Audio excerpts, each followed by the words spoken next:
baada nakula. Asante sana, nimemaliza. Charles, karibu. Charles, kuja. Kuna kitu umefanya na hiyo simu hapo, hebu fanya tena. Simama hapo. Haya, ulifanya nini na simu? Najua Jaluo na kitambi na kuanga ya kupanguza simu. Ladies and gentlemen, sawa. Allow me now tuko na wasanii. Jiani madwane na wasanii. Wangapi wanataka kuona wasanii?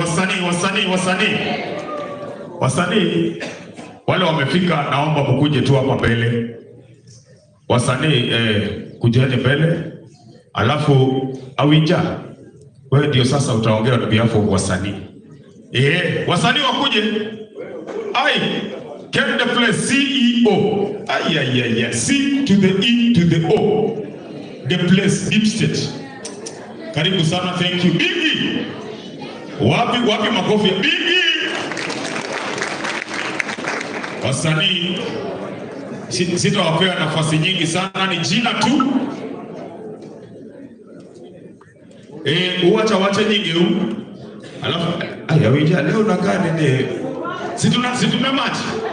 Hebu smile in English. Ana smiling na Kiluya. Unene. Mago siepe friend.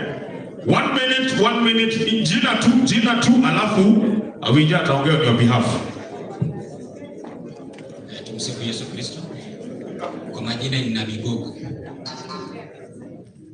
Bwana Yesu asifiwe. Kwa majina naitwa SOG. Mimi ni comedian na mimi ni actor. Asanteni. Pole sana Eriko, umetuinspire sana. So tutashikilia hiyo jana. Asante.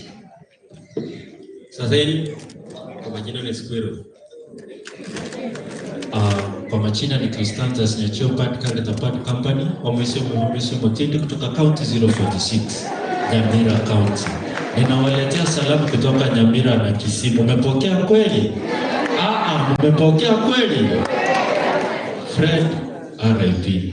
Eric, stay strong. Ni hayo tuko sasa. Bwana sifiwe. Kwa majina naitwa MC Malik.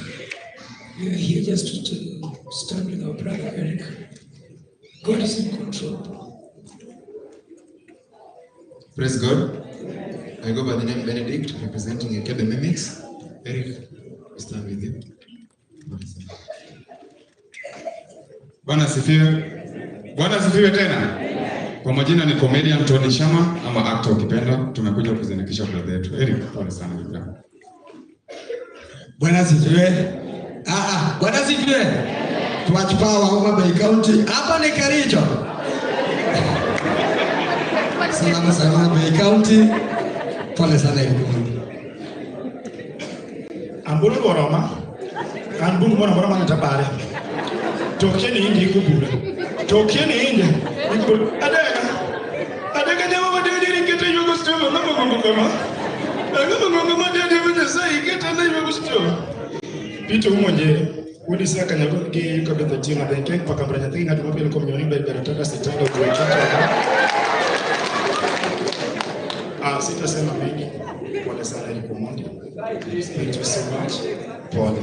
Thank you so much. Erukamano mada wacho mang'eny okana wacho mang'eny. Agono mana mos Josega. Erukamano Fredo Mondi neno sipna sana. Jo ago erukamano to neno sipna sana. Erukamano. God is good and all the time. Aniluonga ni Brian Owira, awuok Alego to an Eric and President Mara. Again, one Gen Z waonge leadership material. Currently Rico and my president at you in Cinema Ramoki and to Eric, take heart to my friend Fred Mondi, may his soul rest in peace. Tadoni kauka ikauono tawachimu mlana to pray never to die young. Same look with you. Wagwan. Jobless. Mijo nawakilisha timu sisi kwa sisi. Mr. Nico Joe, Iza Joe.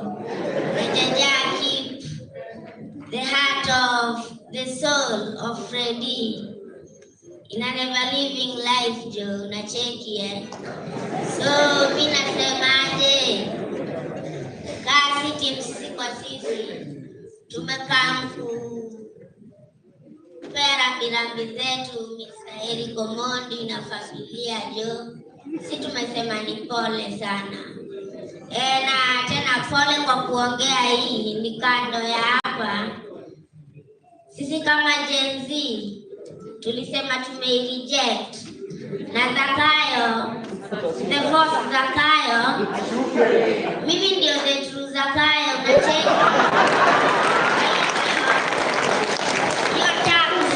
Zakayo, the true Zakayo alirudisha mara 3. Kata rudisha tunakamba by force. Airejo.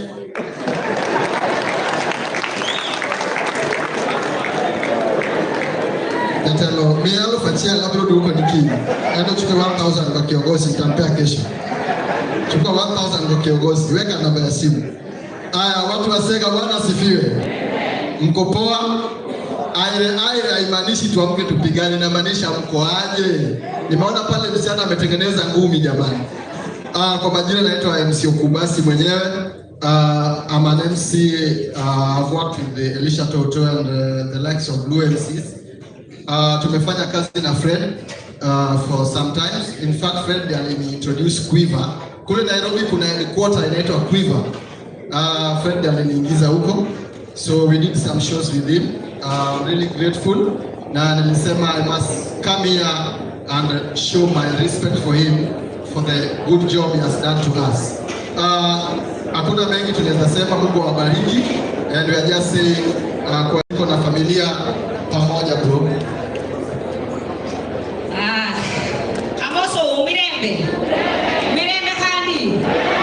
Watu wazega hamna nguvu Mirembe. Mirembe kandi. Hiyo sasa ni mzuri. Unasikia vile amesema leo nimekuja kama nimeoga.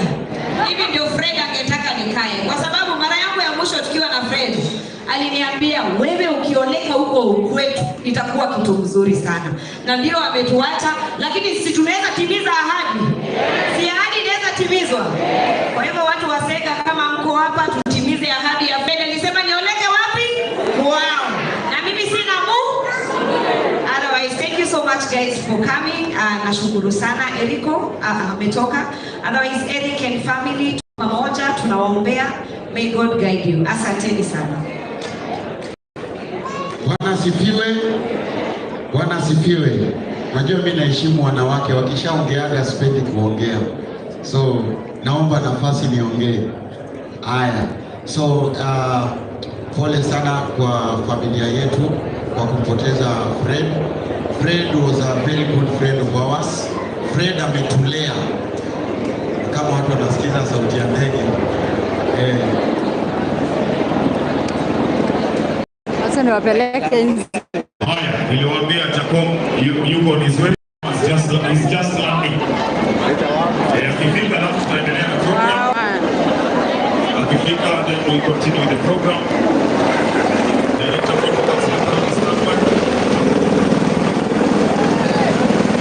Toka karibu na ndege utapatwa na nini kapela.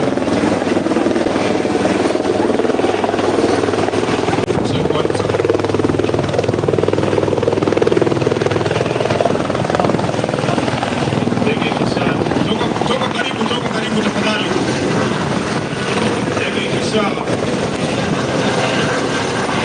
Land, then we'll continue with the program.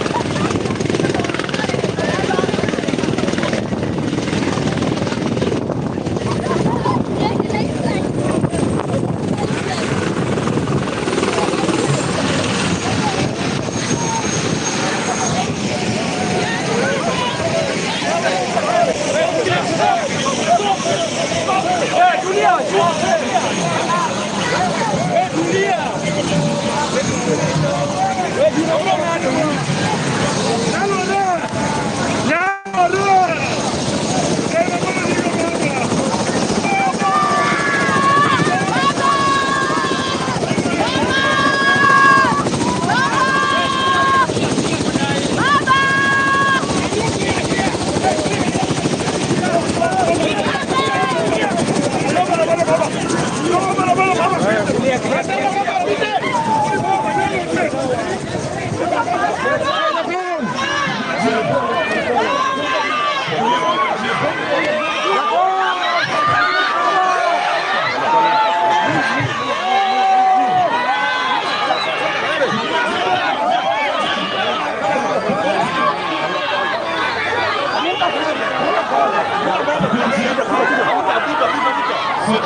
Tafadhali toka kijana utagongwa. Fungua njia.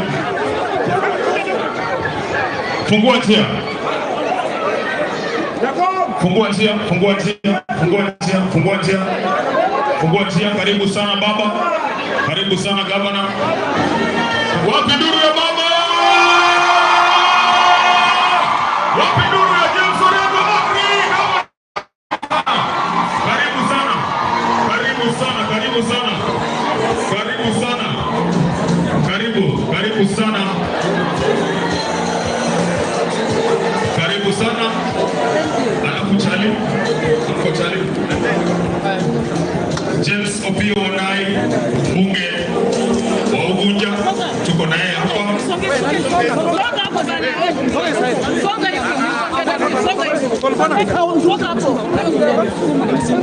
Nilikuwa naambia msikilizaji unanipiga tu. Nilikwambia ukisonga hapo bana.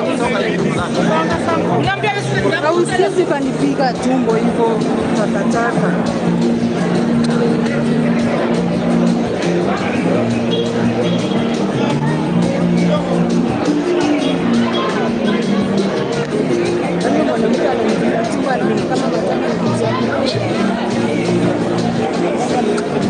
Kwani matanga anakula basi ananipiga tumbo.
There's a time I heard that Fred was staying in Sega.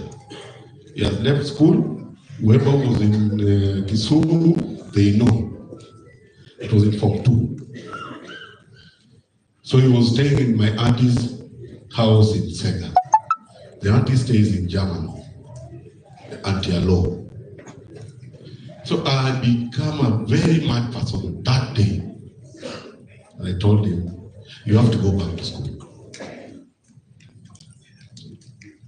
At that time, I used to be well, okay, pocket-wise, in Kote. And I asked him, why are you here? People are in school.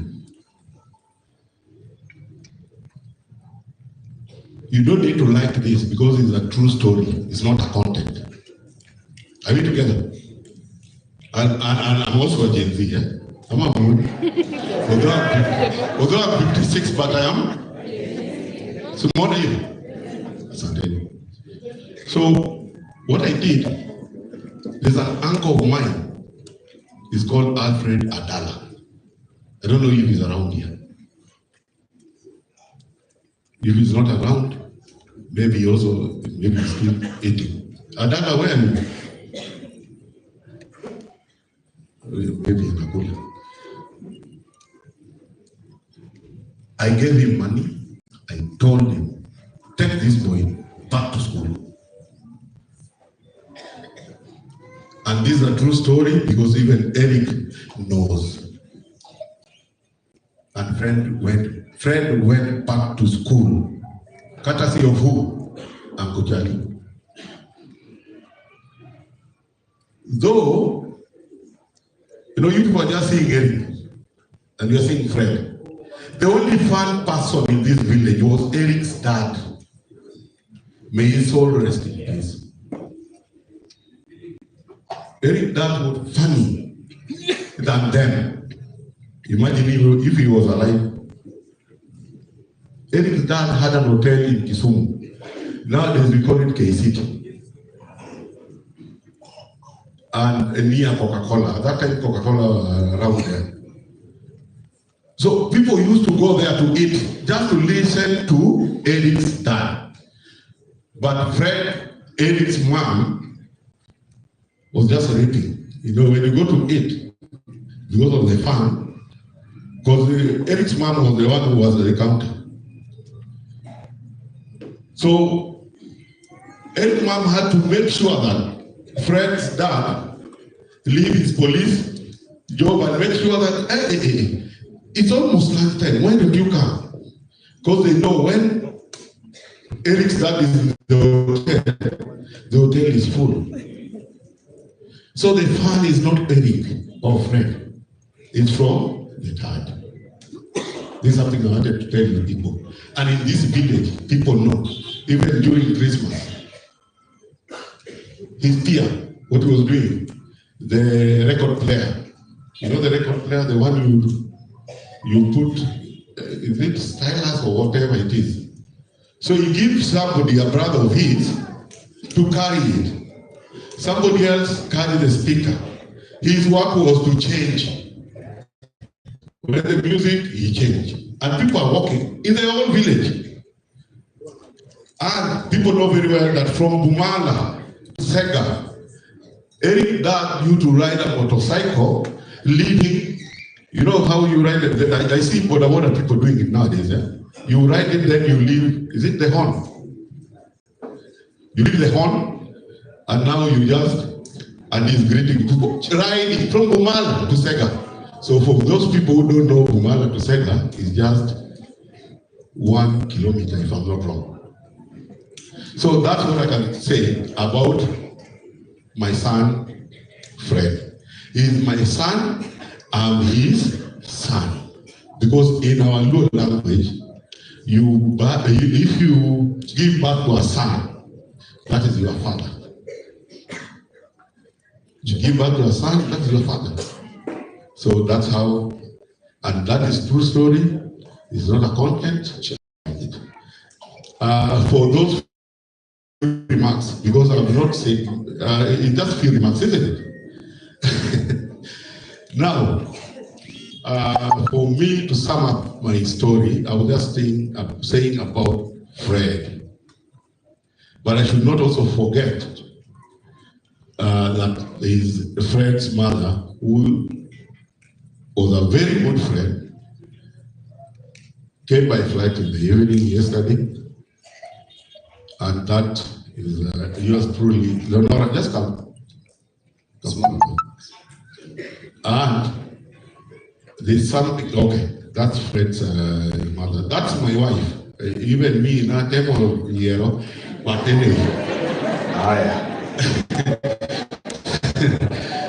Okay, I want to now give this microphone to my brother before I call the MCA, because now, according to the timing here, I want to call Fred Opanga to talk.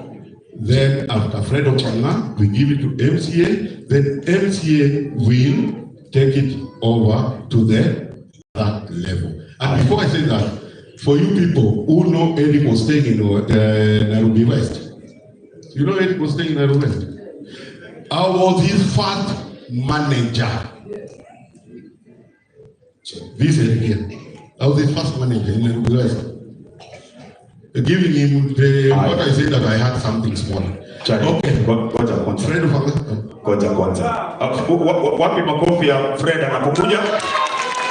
Sasa tafadhali naomba mnisikize kwa heshima, because of time, maximum 2 minutes, minimum 0.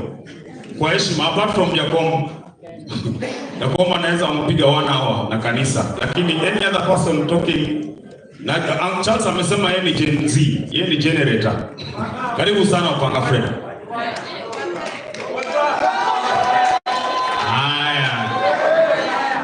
To the family, friends, and our Excellency Right Honorable Raila Amolo Odinga, Mokongo wa Kilomos Marwa Makende. Kwa wale waelewi hiyo lugha, hiyo ndio ile lugha tulikuwa tunaongea kule State House. Jambo la pili, sitasema mengi, nimeongea hapa kama mwanakamati wa nyumbani na tumwakaribisha, na pia I was the former MC of this area. Mwili ndia iko, awati doluo. Dele maonge lakini chuntontie, yako magonyero kamana enya. Magonyero kamana enya, kumbiro chungo dua kakaja ugenya, kendo kumi wagowodwa. Wan kakaja ugenya, wan gadier, kendo gimi wacho nwa watimo kakidwaro. Emomiyo, an gadier ne ugenya kai, wan Bob James Agrorengo, wan gadier ne gimipango mbele, wajitimo kakiwacho kendo mondo miyo ganda oyudaki gi kaka gidwaro. Mara riyo katieko, ne ojende matindo, agonwero kamana inya, kuom tich maber manyo utimo Mzakayo Lord. Kendo wan gadier no odhi lor, kendo sani koro matamata, nyaka wala wamrengi mudhi kabisa, mania sae kwedhe ruru kamani. Wapi makofi ya Fredi? Kwa nusu ya dakika, makamu wa makamu, alafu Honorable Nadala. Honorable Nadala kuja. Tuende kazi. Huyu ndio area MCA. Wapi makofi kwake? Wapi makofi ya area MCA? Sasa wewe ndio unarun hiyo program imebaki. God is good all the time. Wageni ambao mnakuja siku ya leo North Ugenya, majina ni Ben Nadala, Wood Nyabungu, Chuor Nyakindu, Babariki James, Nyama ndogo Jen kubwa. Fursa hii ni mimi kuwakaribisha wote kwa familia hii yetu ya leo. Tutachukua muda kidogo kabisa, so that we give the ample time to our seniors led by Baba Raila Amolo Odinga. Wapi makofi ya Baba tafadhali? Flanked by the very able working constitution, the governor of Siaya, James Agri Bob Orengo. Makofi yake tafadhali. Wakati huo tena tuko naye the leader of minority in the National Assembly, intellectual James Opiyo Wandayi. Karibuni nyote. Bila kuchukua nafasi nyingi, allow me to request my brother who is also a family member ambaye amefanya kazi nzuri hapa, and we have worked with him kabisa to make sure that this day becomes a success. Wakili Steve Ogola to come and make his remarks. Wapi makofi ya Steve Ogola wakili? Makofi kwake, karibu sana.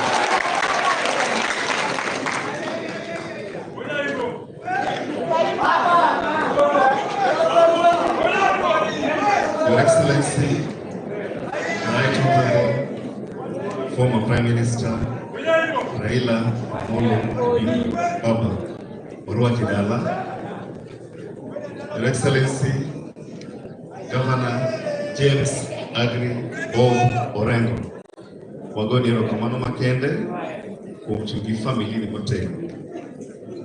Honorable Opiyo Wandayi, wagoni erokamano Orua Kidala. Because of time, I will invite Mheshimiwa Opiyo Wandayi, who will then say a word. We will then invite His Excellency the Governor, James Agri Bob Orengo, who will say a word. I will then invite Eric, who will say a word, and then Eric will invite Baba. We want to do all this in probably under 5 minutes. Mheshimiwa Opiyo Wandayi, please come.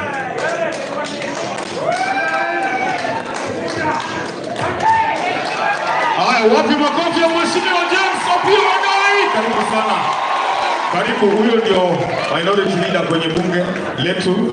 Okay, thank you very much. Karibu.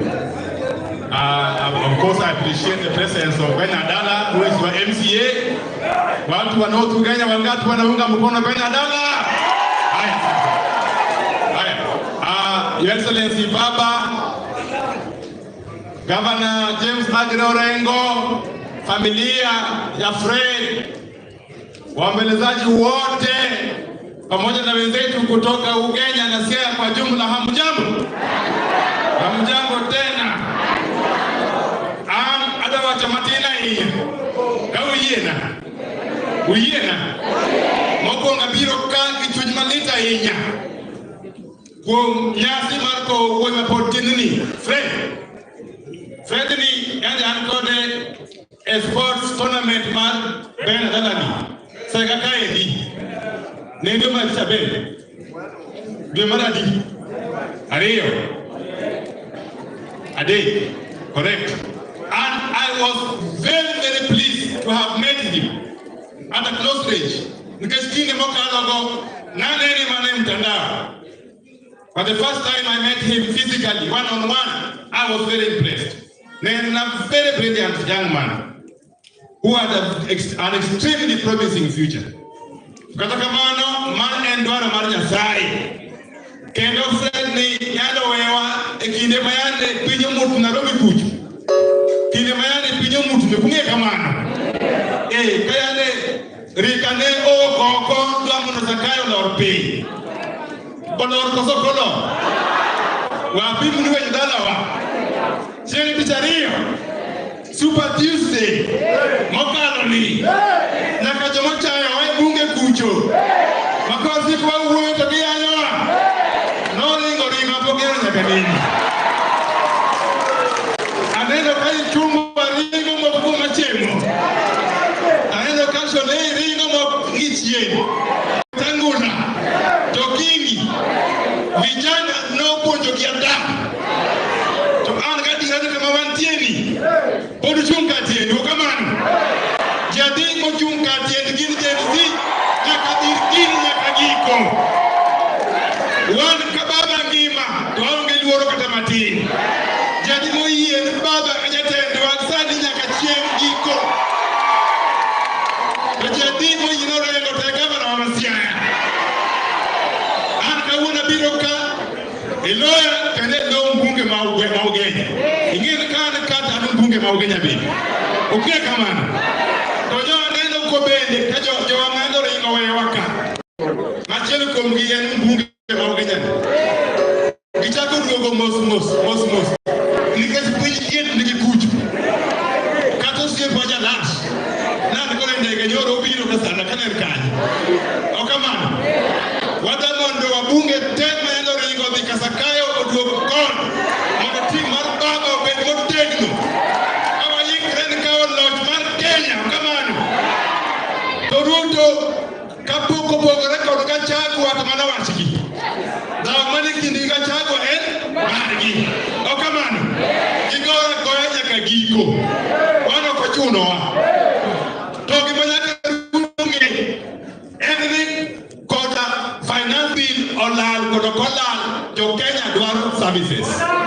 Gima nyaka tim en ni he must remove all those unnecessary expenses, including expenditures on the offices of the First Lady, the Second Lady, the Prime, whatever. Motor services to get paid car. And even if he brings a supplementary budget, one thing he should not touch is money that has been earmarked for the counties. Governor Rengo, even if we revise the budget, we should not dare touch money that has been allocated to the counties, which is 415 billion shillings. Anything else they can remove. Okamano. Mogi, wasanii, content creators, vijana wote, sisi kama wabunge tuko na nyinyi. Sisi kama wabunge wa Azimio. Saa yote kama mambo yenu itafika kule, sisi tunapigania. Okamano. Vijana mkae gangari, mshikane pamoja, tusukume hii gurudumu ya kuweka Zakayo chini. Asanteni sana. Mwenyezi Mungu awabariki. Wapi makofi yake?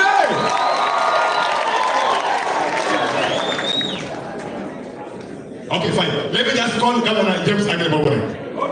The Governor James Aggrey Orengo to become the world again. Thank you very much. Hello.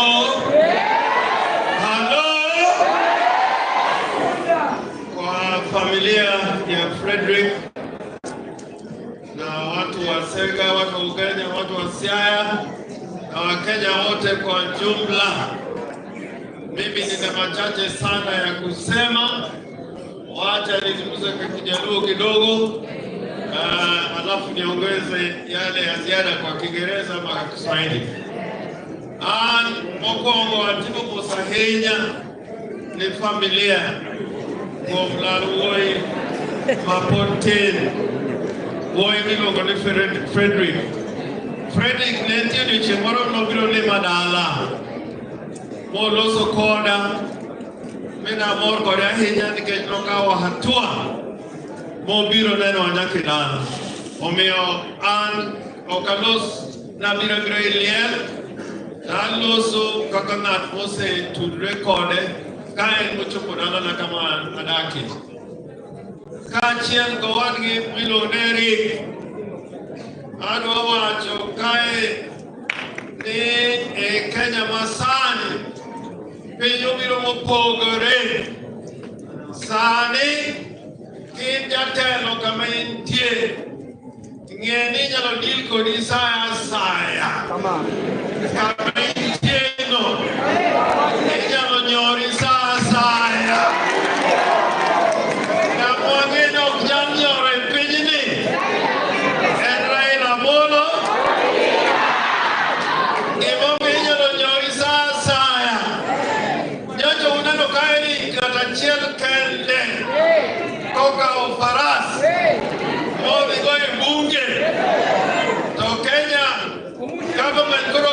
Ogolo mama nikoro yuare giri Erika yekodi niwajura ndero yemiero ndero yano Kenya masani opogore kikatoni jopen tidil kodi perpendicularly mana sano. And if you have not learned that lesson, the generation of Eric And his brother Fred will show you something you have never seen. Now, I want to say this in all seriousness. First of all, I support the young people in what you have done. You have shown that the power of the people is more powerful than the power of the God. And Kokadeno, Ibunge, Yakanele, Kamone, Ipolise, Nejo Pinyonga, Onojo, Police Oringo, Yakawabuga Oringo, Making Cheme Ibunge.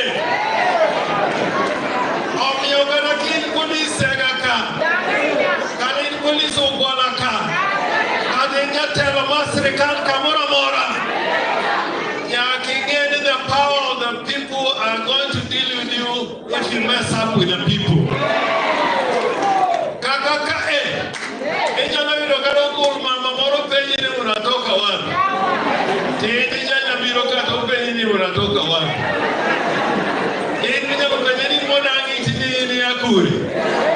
Sasa tabia kama hizo ndio hatutaki. You have to realize that Kenya is going down the drain. The president has announced that he has no money.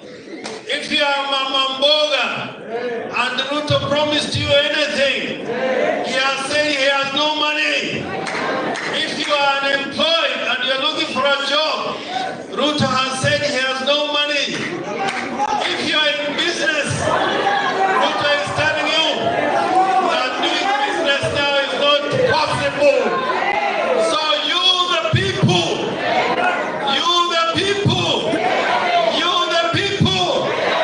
if Ruto is saying he's unable to govern, he's saying he's unable to govern because he has no money. The only alternative is to retire him. The only alternative is to retire. And when we retire Ruto, he must go with all his people. Hakuna mambo ya David President amebaki. Hakuna mambo ya kwamba Wetangula amebaki. Hakuna ya kwamba Chief Justice amebaki. Wote waende.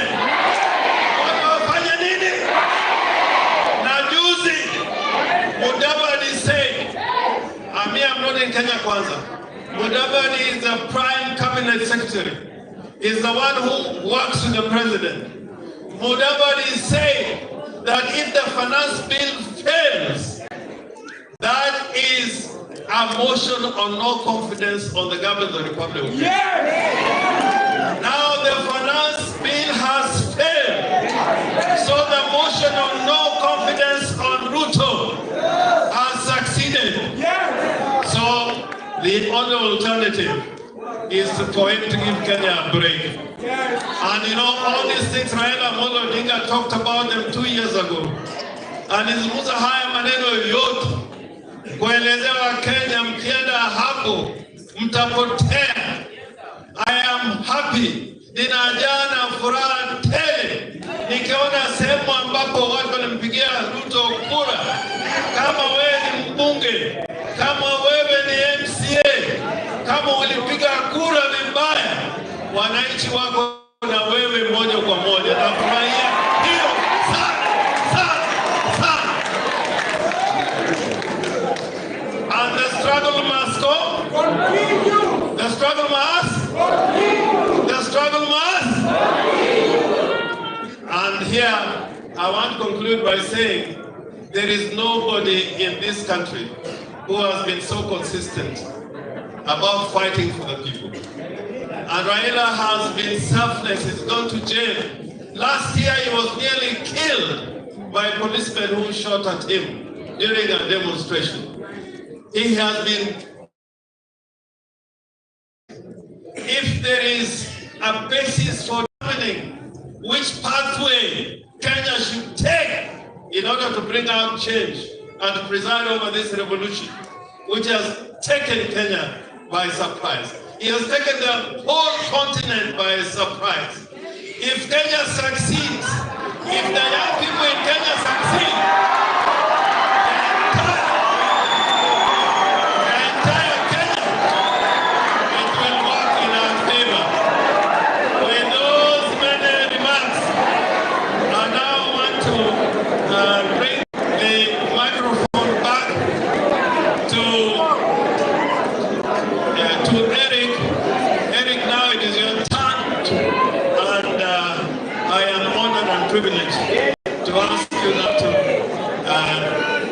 the balance of the program. Asante sana. Wapi makofi ya Eriko? Wapi nduru? Eriko Mondi. Kedala udina. Udina maberu. Umo. Uchopo. Uluak. Hamano. Udina maberu. Ako kaninga maniki tekno kikigoa ya bodawe.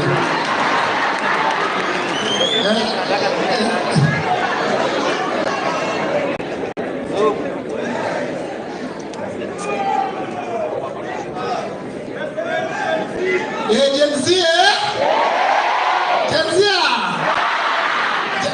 Jamani kitekno ni kikigoa ya picha. Kwa Samsung wa picha. Kwa iPhone wa picha. Joka kumba untie. Joka boke untie. Joka be untie. Aneno utamora inya. Ano kapilosa inya baba nikado. Baba kose chupukoro kwa natio kulos mangenya inya. Ndipo kakento do. Anayo wako watu wa friendly. To ubo inya na wachiegi gidongere matindo. Dok jono winjo English. Domudo mga. Erohamiro Mbula. To the right, Honorable His Excellency Raila Amolo Odinga. Akwa nwagone makofi kwa mbiro wako. And to my Governor James Agri Orengo, His Excellency, God bless you. Thank you so much. To the MCA Adala, God bless you. To Cooper John, God bless you. Baba Jokupa giuchunkodwa sana. Gimagiko no wadwani. To gikonyo sana gikawa no sanduk, gikawa no magarama mangeni. To ana Fredo we wadon. Mutakubali ndugu yangu akufe bidi. Mungu ameamua yake ya. Hatutakubali kuona vifo ngapi. Huwa kubinguni na Mungu kubali uchumi ya Kenya ikufe. Si ndio? Raila Amolo Odinga has fought for this country and the entire world has witnessed. Raila Amolo Odinga has given his all. Ochako da ogoreni pinini mwalo kapokonyi wala wadongo. And it has been documented. His heart, his interest has been with the people. Dongi. Raila osegoreni pinini sana. He's really fought for the country. To awa kwa baba ni Raila Upunja. Baba, show me your ways. Maandamano za baba zinaanzanga saa 12 asubuhi. Zinaenda mpaka saa 12 jioni. Maandamano za Eriko Mondi ni dakika 2. Tia kasmoda pa, ameshikwa. Baba, show me your ways. Fred, rest in peace. I've seen my mom here. Mom, very quickly before Niite Baba. They could introduce Mom Kuja, Evelyn. Before Niite Baba. Huyu, when my mom passed, Margaret Juma Omondi, Baba Ikiai, nilikuwa kanisa inaitwa KPC. Anafundisha Maseno. Yeye alinichukua, singefika Daystar, singekutana na Churchill, singemaliza masomo.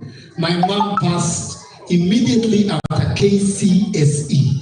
That was in 2001. My mom had promised me I would go to Kenya College of Telecommunications, KCCT. Currently inaitwa multimedia. Immediately she promised me that. I worked hard and then the Lord took her. Evelyn Muchocho, she's from Bungoma. She took me in immediately, took me to church, took me to Daystar. And I just want to say God bless you. Auntie Virginia, ubarikiwe sana. Auntie Julia kwa wapi? Hawakukuja.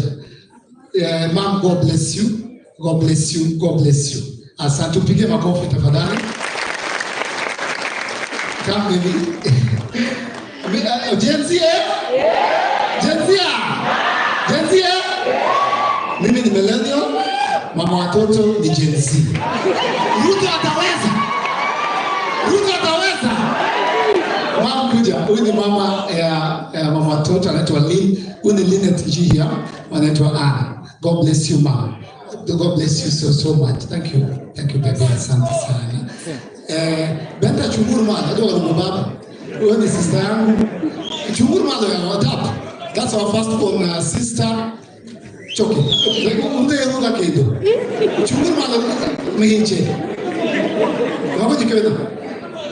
Come. This is the family.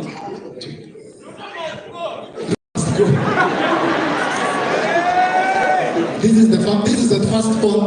This is the firstborn of my dad. Bima. So this is the family.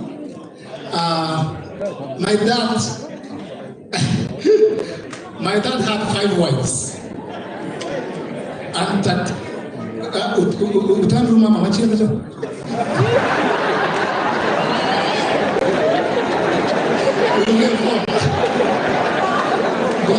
Look at it. Look at the beginning. Okay. Look at this. Look at this.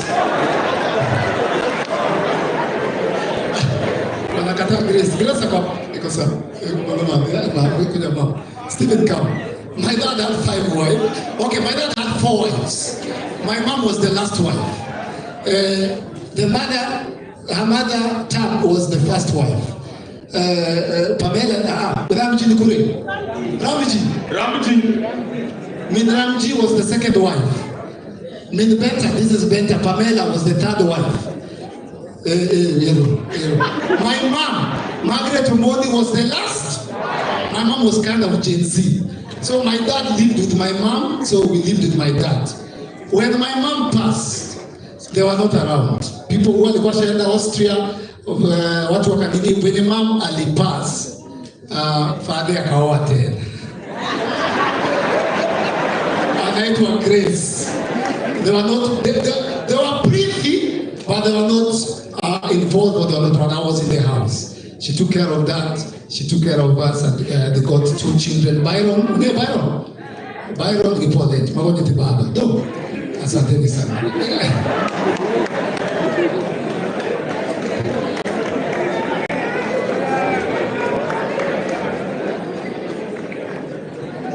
So,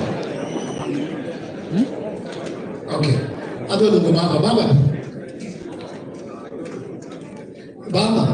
Why baba mwadongo kwa?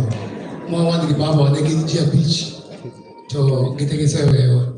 Koro Clement Odhiambo Omoni Oga ema koro uchungidala Oga. That name Oga comes from the Luo name Ogao. Yeah, it's an actual name. Koro kulungena Ogao kemana yerecha. Ogao erokamana sa ukweli. Yeah. So mine is just to say thank you, Your Excellency, the Right Honorable, Your Excellency Governor Opiyo Wandayi, Erokamano Inya MCA for celebrating an activist, a comedian. Yeah. Tobekati yeko, wapi ule msichana? Anatika mbele babaka. Ako wapi? Kama uko na mtoto ya Fred.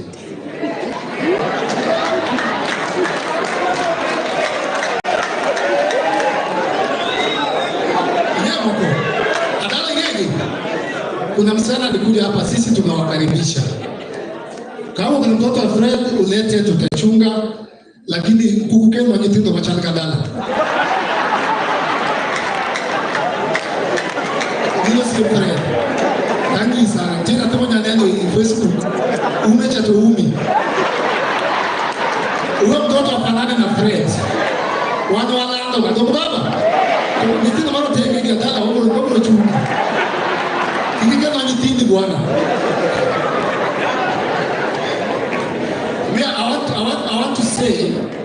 I want to say, with the permission of Amodo Odinga, Baba allow us, Baba permit us, Baba bless us, Baba allow us, give us the battle.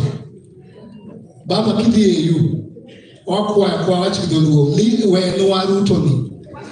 Tuko na nguvu. Waniteko moro. Waniude. Wajalo ringo. Wawore pintu wachu. baba wakwai gwedwae wacha ni sa ngedia kata timega toka time kitu baba kuko wacha ni wakwa ni wa commission baba igwedwae. Because I want to tell you the truth. The government of His Excellency Dr. William Samuel Ruto has lost publicly.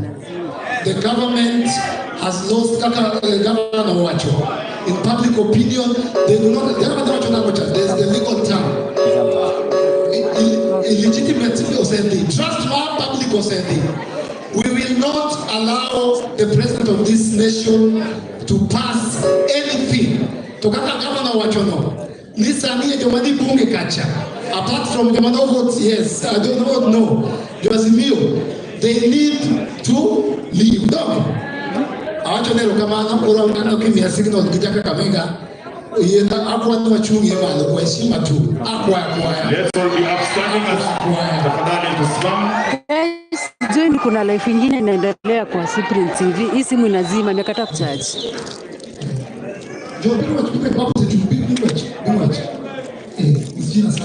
Kupo Kenya. God is good and all the time, and that is His nature, right? My name is John Onyango Tolo. I come from Gen Katomo, Siaya. I work for Kupa Kenya. I'm the founder and CEO. Kupa is Kenya Urban People Association, a welfare that provides funeral services. We are now 16 years old with over 124,000 members all over Kenya. Fred was part of us. Last year we had a roadshow and we called him to be part of it, to MC, and he did a good job. That's why we say that we are going to be part of this.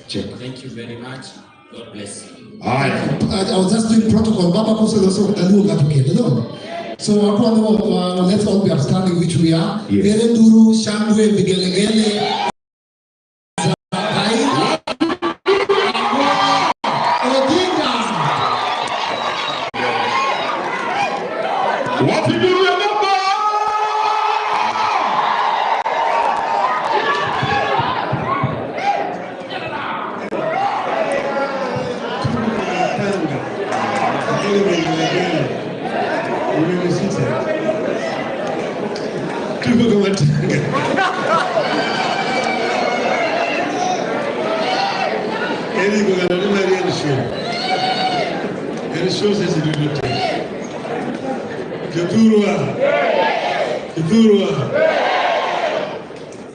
Wakuya haja kamuono kwa chupelia mal kijana miluongo ni Fred. Ana biro kamuono ka kwaro. To bari jiru kama karai da mane gopo. Kana kuma tsara mate kama mate.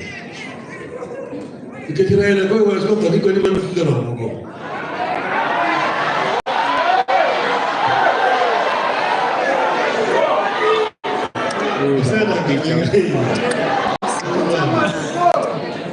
Adeno kaka kifre. Eric Nikari Gijaode. Kuna gimar mare. Na machini Murega rengi. Karibuni sana. Kelele sana yetu Ogenya. Amora henya kawaro kwenu mubiro kuona mar konyo ko Fred ni giri gimagi nyuso kusipenda. Kuna kiburi na hii ni. Ni chashi. Kalkodi kucha. Umeakeno kaili kuyo makenda kwa kujaoda. Aida Odinga. Mara reya kwa kumnyaruno ni Rosemary Adhiambo Odinga. Mara dega wimilo ngani Raila Odinga Junior. Mara ngwen timu kipachongo midongoni Winnie Odinga. Giduto igikuya hinya kumthoma Fred. Unakatuko kamana. Tukata kamana mago gini Simon Odinga. Profero Sedi Jimodo mudhi come on. Pinyo siko to kutimu nani? Come on. Mchaneno ka Eric Orengo kucha. Kapinyo chie. Kaito faras. Madisha yako kucha.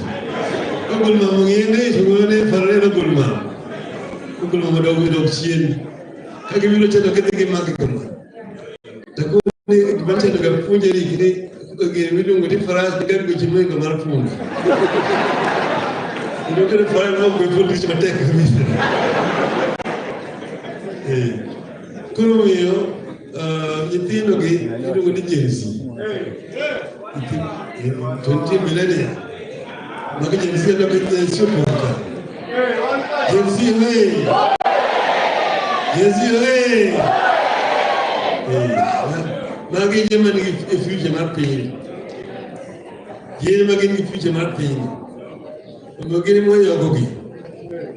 Kuro magi to kamari tumene kanti di tayenya kino gore ne. Tumeduni yakongi yimene wadikanye.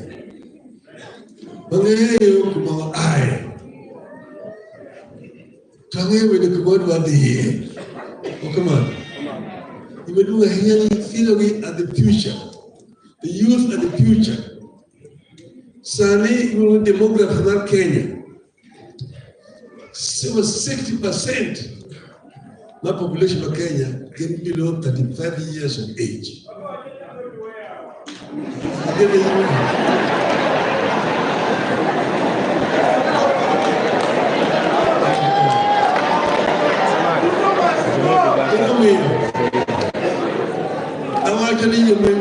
Mangay mani Kenya sani gin kijande mani ebohi gin pradega bi gin ema wangi gin mani yimi masa de kwati mota te pati mona kijande kuno kijande ubeli future maber molo mani wadongo to gimati mesane Kenya kaerin timu mudu apeka nyosha ndege mche utimele chonera Vijana kicho kone ni baba lingthi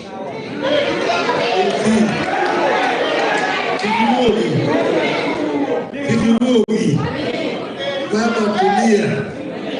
baba tulia wachia sisi kaa nyumbani utaendelea hii vita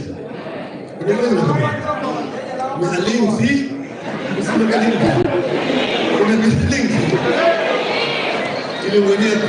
akuru ne wiya wachine kore wachine agroge okamano kasengiyo kucha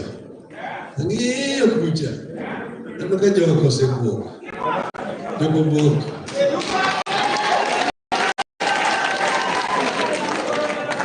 gisenge ne en koda hiti mabiro kikala usi kama ngiboka henya tukijane onego chungu tege sasa watu wengi wenye vijana wachoka okay no na pesa watu kana spin kingi kimangeni sema kama mwenye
an kama antieni podo tuya taburo loso winyo ber aburo loso yene bia losi yene losi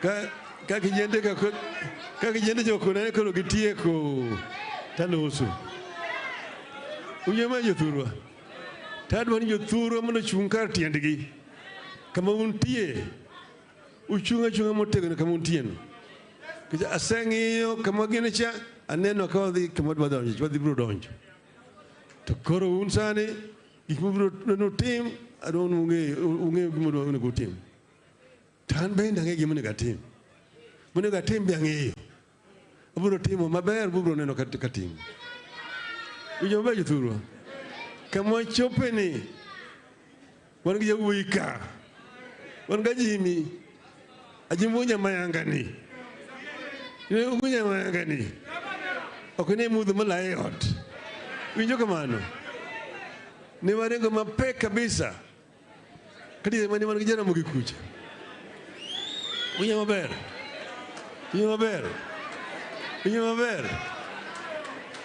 kwere momiyo Hello?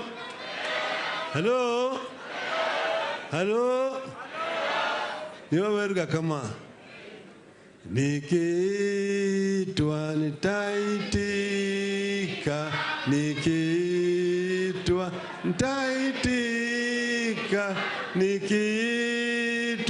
nitaitika kutumikia Waafrika kutumikia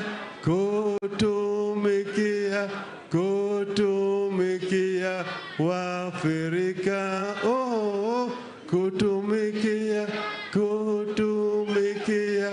kutumikia Waafrika kwenye vita vya moto kwenye vita vya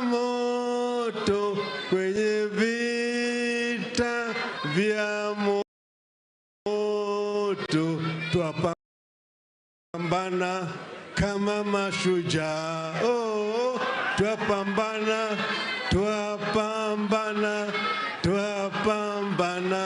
kama mashujaa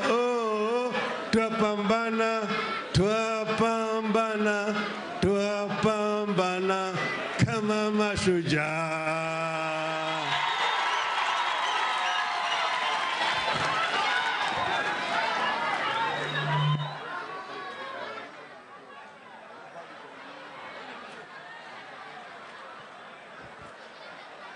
Check. Aya. Asante. Kanisa. Kisumu worship team, then Sitam Church. Asante sana Baba. Thank you so much. Ladies and gentlemen, it's now my humble pleasure to hand over the program to the church.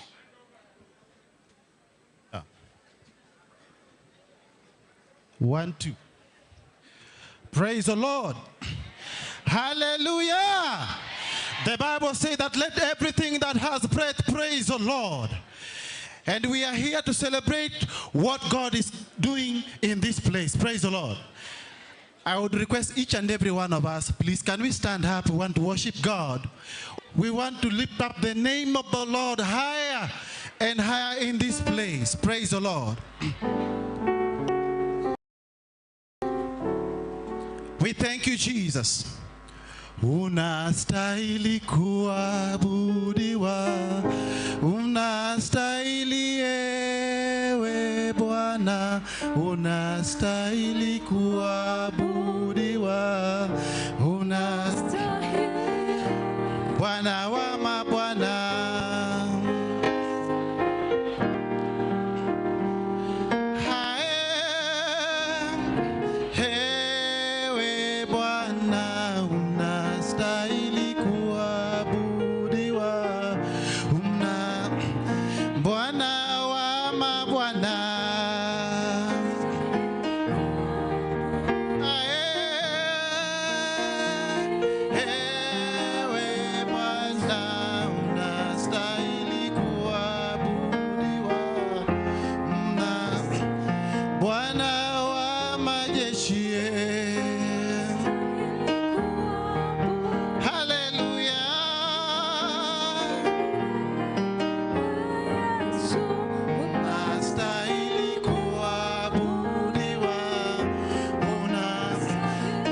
Bwana wa mabwana, kuabudiwa unastahili, ewe Bwana, unastahili kuabudiwa. Ni wewe Bwana, ni wewe Bwana.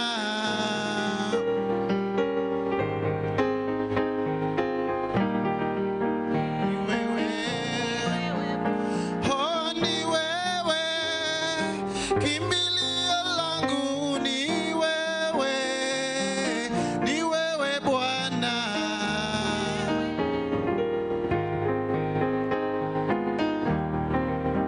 Haleluya.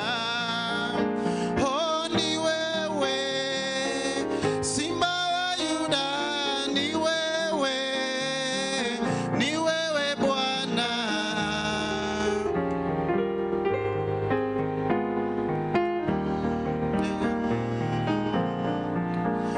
Oh, ni wewe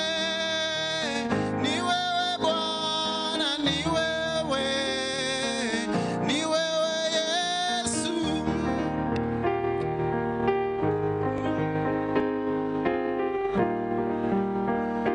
Hallelujah.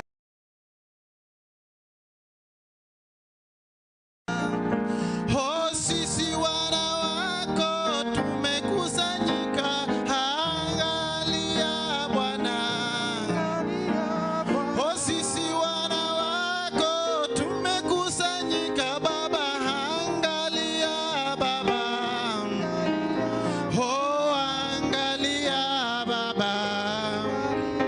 Oh, angalia Jehova. Oh, angalia Baba. Oh, angalia Baba. Oh, sisi wana wako tunakuabudu, angalia Bwana.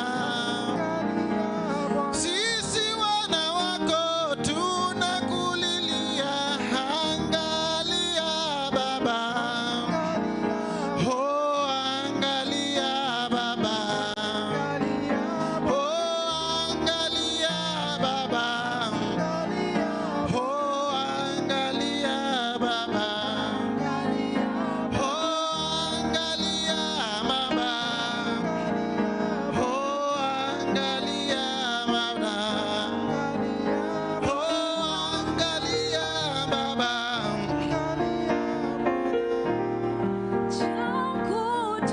Tumaini sina ila damu yake Yesu, sina wema wa kutosha dhambi zangu kuziosha, cha kutumaini sina ila damu yake Yesu, sina wema wa kutosha dhambi zangu kuziosha. Oh, kwake Yesu nasimama, ndiye mwamba ni salama, ndiye mwamba ni salama, ndiye mwamba ni salama. Nikiitwa hukumuni, rohoni nina amani, nikivikwa haki yake, sina hofu mbele zake. Oh, kwake Yesu nasimama, ndiye mwamba ni salama, ndiye mwamba ni salama, ndiye mwamba ni salama. Damu yake na sadaka nategemea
makofi ya juu. Hakuna Mungu kama wewe, hakuna Mungu kama wewe, hakuna Mungu kama wewe, hakuna na hata kuwepo. Imba na mie. Mungu kama wewe. Sauti iko wapi wewe? Hakuna Mungu kama wewe, hakuna makofi hapo maneno tu hapa maneno. Hakuna na hata kuwepo. Hakuna Mungu kama wewe, hakuna Mungu kama wewe, hakuna Mungu kama wewe, hakuna na hata kuwepo. Imba hakuna.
Let us humble ourselves before the Lord in a time of prayer. Wacha tuombe.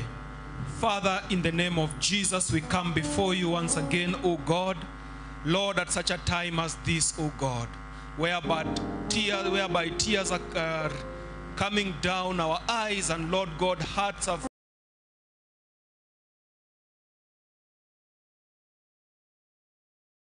failing in pain, but Lord, you are God of all comfort.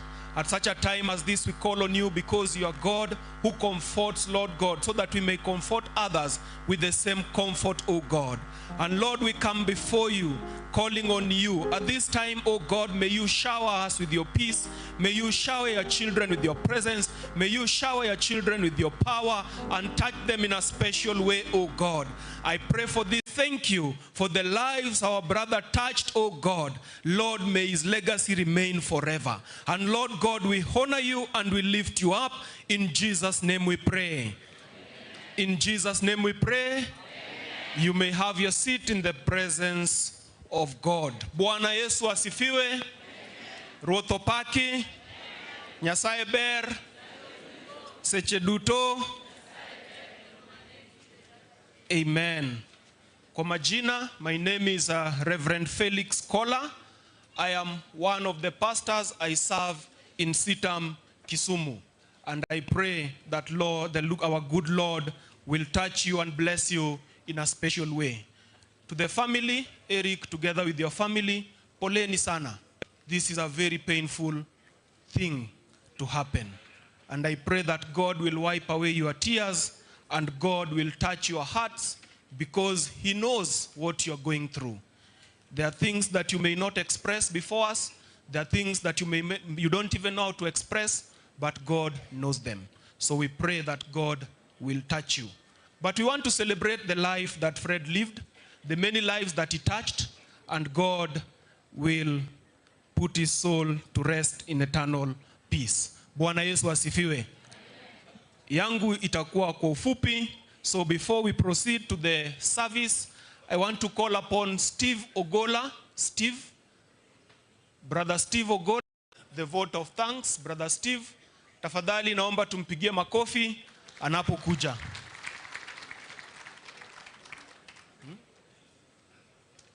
Steve.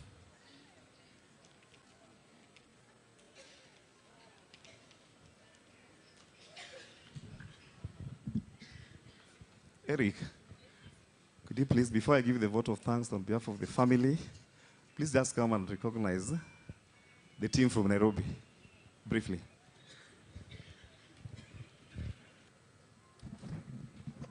Thank you, Cooper, once again. John, God bless you. Where's our tent?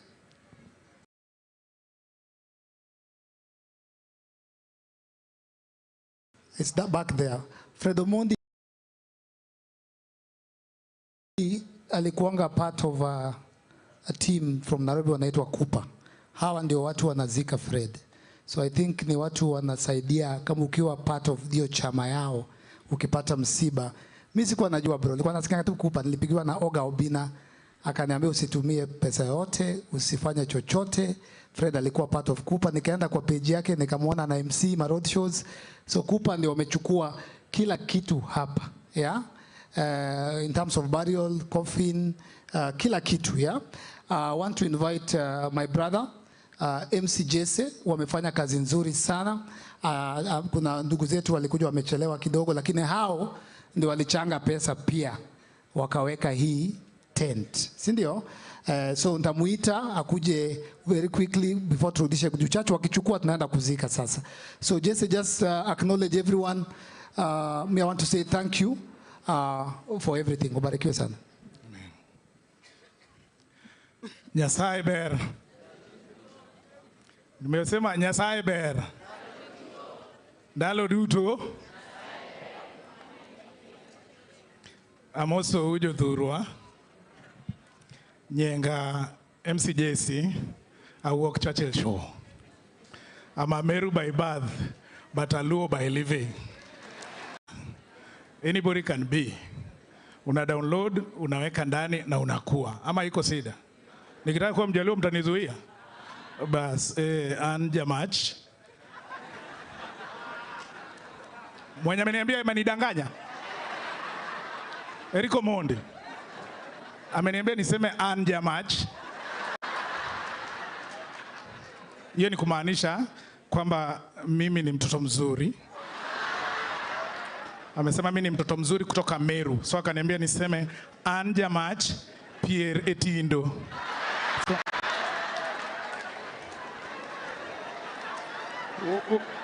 what is wrong? Mimi ni mtoto mzuri kutoka Meru. Ndio hiyo? Anja match Pierre Etindo. Si ndio hiyo? Haya, Bwana asifiwe sana. Haya, asante. Okay, thank you so much for welcoming us here in Sega. It's my first time here in Sega, Siaya. Nilikuja hapa last time, tulikuwa tumekuja kwa Mheshimiwa Jalas. Tulikuja, ilikuwa mazishi last time tumeenda ya Othuol, one of our comedians that Mungu alimuita. Tukakuja hapo and then tukapitia kwa Jalango. That time Eric alikuwa America, hakutupitishia huku.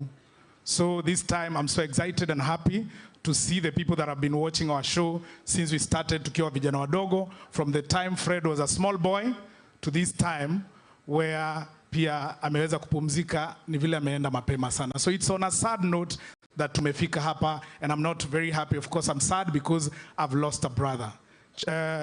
Churchill amenituma kwa salamu zake, hangeweza kufika leo, but vile nimefika natumai kwamba mmepokea rambirambi zake. Mmezipokea?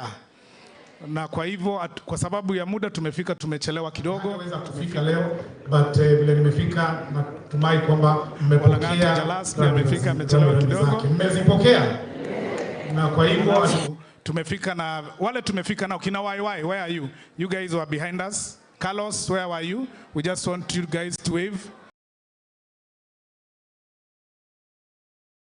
Tumefika na wale tumefika nao kina YY, where are you? You guys were behind us. Carlos, where were you? We just want you guys to wave. Wamefika wote.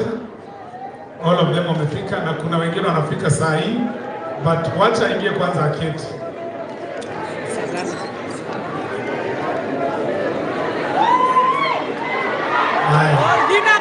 Wageni wengine pia wengi wamefika. Karibuni sana. Karibuni. Viti hapa zote unaweza kaa. Karibuni pande hii tafadhali. Asante sana. Alright, asante sana. Tuketi tafadhali. Tuketi tuendelee.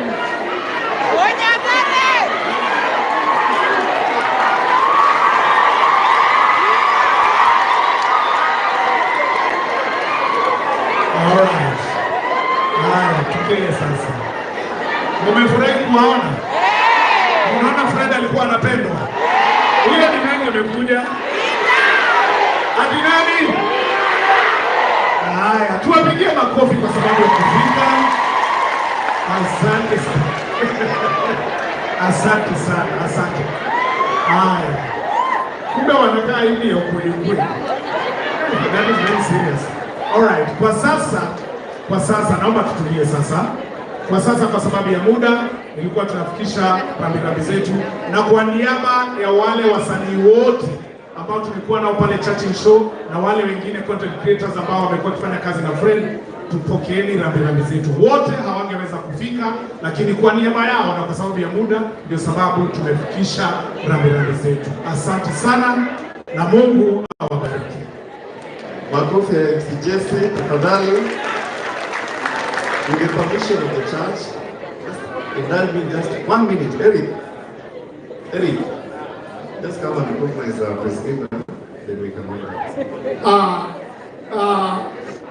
The men of God, ministers of the gospel from my church, sit up. I'm a child of KPC. When Pastor Bandu was planting the church, my mom can bear testimony. That is why I got born again. Mimi niliokoka 2-3.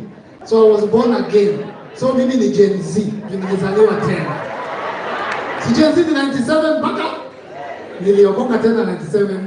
So just requesting you, Pastor, to celebrate Fred, I'll give you back the mic. I want to say thank you to Evans, Chungana Madiwev Martin, Mai Jatendwa, Mana Rubi Bucha. Inano Bondi. Mana Jatendwa. Ame Narapudo. Amba kwa hapa ametoka. Usiyependa nikani?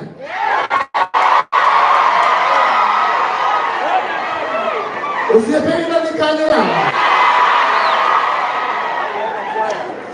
Jokanisa usiyependa.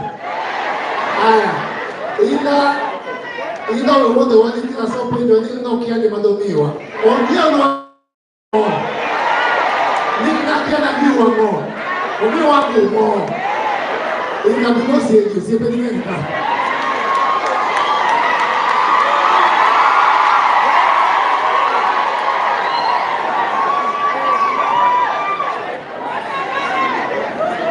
Na kidala. Kanisa. Wede kutusipe.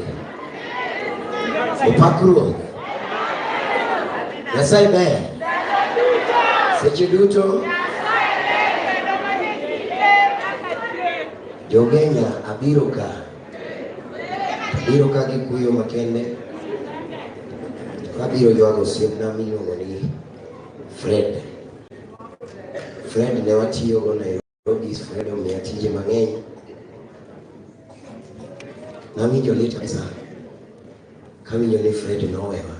Kata kamano chieng' na be nayudo masira. awito joge na moko. Odiochieng' no ne en odiochieng' maber. Lakini waduoko ni Nyasaye erokamano. Nikech kaka Nyasaye pango pogre gi dhano. Donge? Amekachiu kinyi tetero. Tetero kwayo. Amisiri donga chiel duoro. Unye chako karieko to duoro. Anakonu butunu mwanu Nyasaye chiwo. Gima moto sekete lwete. Nikete sechuni Nyasaye nitie. Nikeka ngufuni Nyasaye nitie. Omoto kabo gina koko. Oto kadi maneja mara puse mudo. Wakelu kuyo makele. Erokamano jokamano.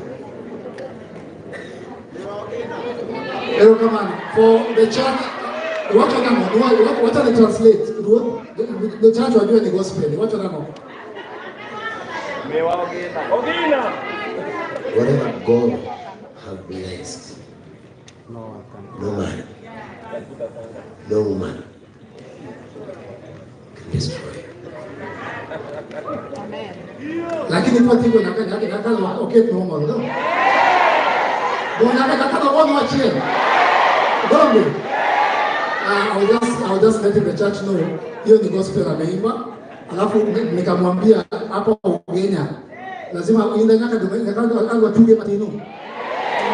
Walika in honor of the church Daddy Owen. Kuja mabofu ya Daddy Owen tafadhali. Huyu ni minister of the gospel.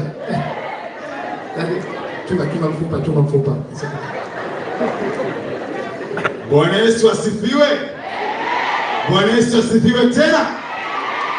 Kwa majina kamili naitwa Owen Mwatia aka Daddy Owen aka Papa Fulolo aka Uncle Mutulele aka Dinele Popino aka Mwatia Contesting away the evil spirit. Na kwa kweli Eric tumetembea naye kwa muda mrefu. Na batani nilikuwa najua Eric alikuwa Desa University na hapo ndo aliniintroduce kwa Fred. Na wakati nilisikia hii ripoti iliniuma sana. Nakumbuka hata mama ya Eric akinipigia, najua hata ujui. Mama akinipigia kuniuliza, hii story naona inatembea. Ni ukweli? Akaniambia ameongea na Isindu, sasa anataka confirm na mimi. Nikamwambia mama, pia mimi nimesikia na mimi si mtu wa kutembeza, unajua rumors lazima uconfirm na Eric mwenyewe akwambie kama Eric anapigiwa simu yake iko inaingia. Ni mambo ya huzuni, lakini hii njia ni njia yetu sisi wote. Cha maana ni kuishi dunia hii tukijua yote ni nini? Yote ni nini? Yote ni vanity. Vanity. Bila Yesu ni vanity. Barikiweni sana. Ngoja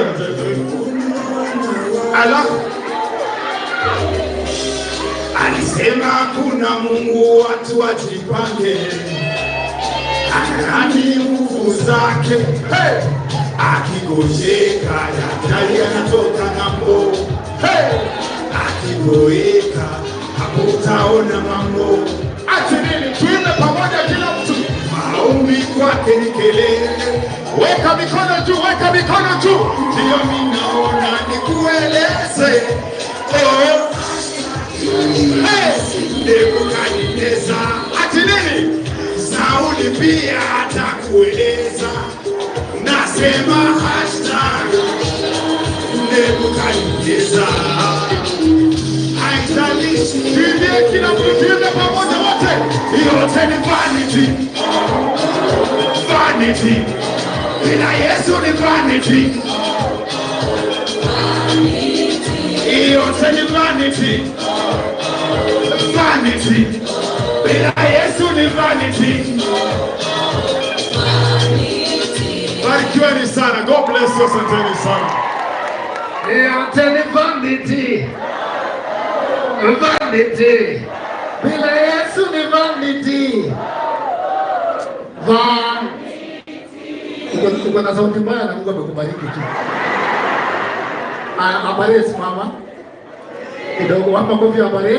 I'm giving back the church the microphone. Ewe ndugu ya habari, huyu anaingia anaitwa pale, ndugu ya habari ana bibi. Ndio. Janamo, iguru moso. Janamo moso wa idogo. Dongo. Ero kamana. Ero kamana. Ero kamana.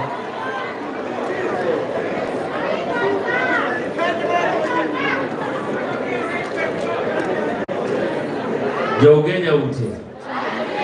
Maber. Kawuono uwuoyo tama. Nikech Bwana monindo kani. Ka oseneno post nate.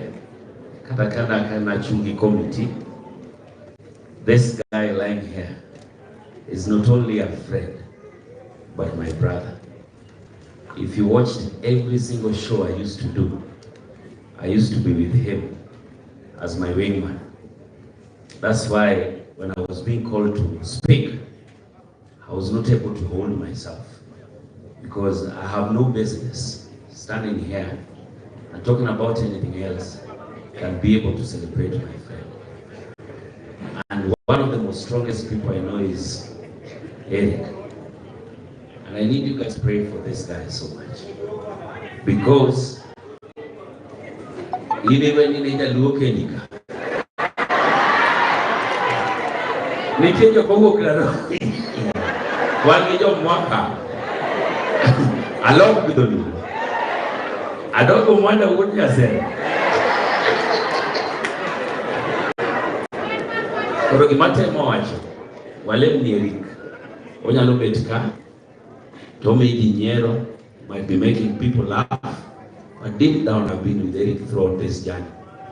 It's not an easy thing to see your brother lying here. I'm not here today as a politician or anything. I'm here to mourn my friend. But we also came here as a whole family, and we used to live with Fred, and Mheshimiwa God Seme is here in our same estate, and I'm here also with my wife.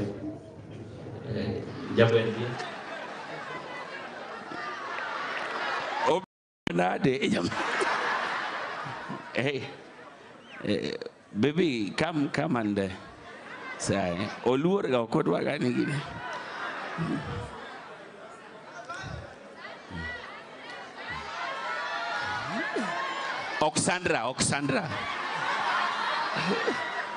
Oxandra. Yeah. Say hi. Just say hi.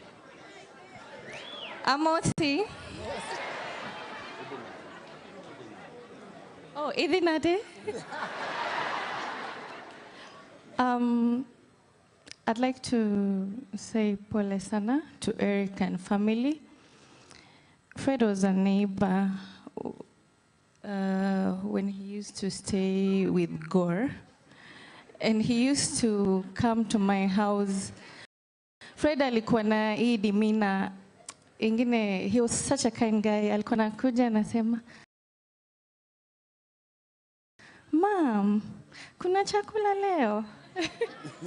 I think he called everyone Mom, and he was so respectful. I was really touched by his death. I think the last time I saw him is when he was still our neighbor. He used to come home a lot. And I don't know. I don't have words for this. It's not right to see young people die. Pole sana to the family. May God be with you. Poleni sana. Asante. Koro gimomiyo wan geri kwa kao nyiri malando. Ne wadak kuonde ma stima onge. Koro ka mudho donjo, tinyalo kono jabeni lojiri mondo dala oliel. Lokri taya jaber. Koro anyalo gombo mondo awuo mang'eny, lakini wachni litna sana. Eric ne ber ka iko wik mokalo, to wakone ni Bwana monindo kane ma osiep ji mang'eny donge. nikech kapo ni do iko week mokalo utede un ka dier to ne wakone no owe monde mondo ji obi o celebrate my friend, my brother, my son. So my wife used to call Fred his youngest son. Kechobire ot kanyo wawuok kumoro achiel. So Fred used to do one thing. Fred, when he does not have a show, all he has to do is to see where Jalango is performing.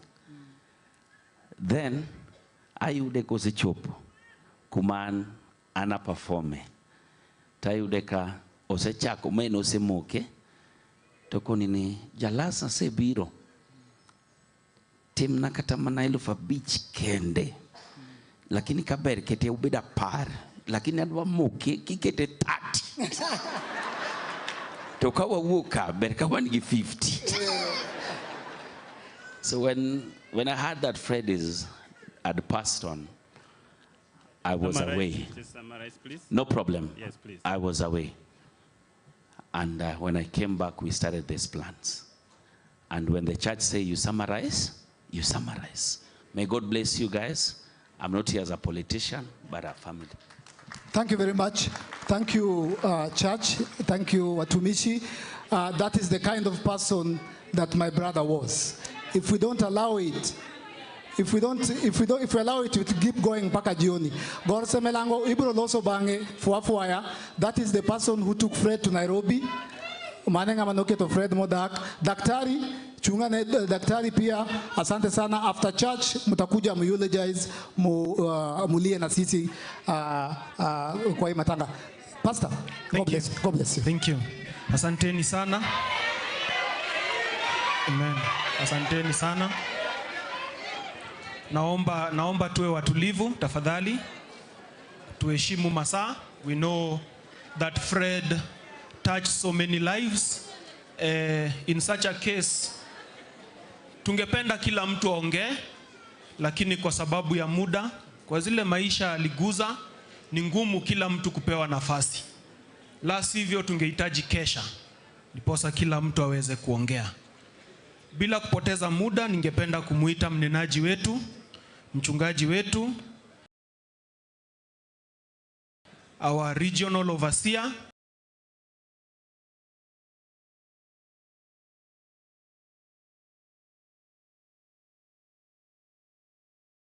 Reverend Robin Mulunda, to come and continue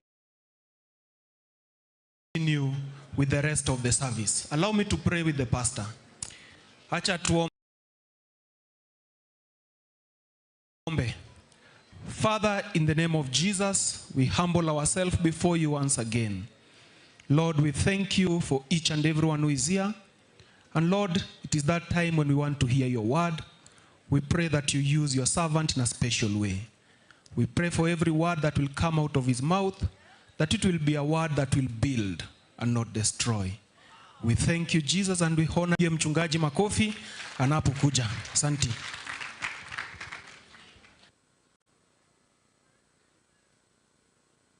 Bwana sifiwe. Bwana sifiwe. Amen. Tafadhali salimia jirani yako, mwambie pastor amekusalimia.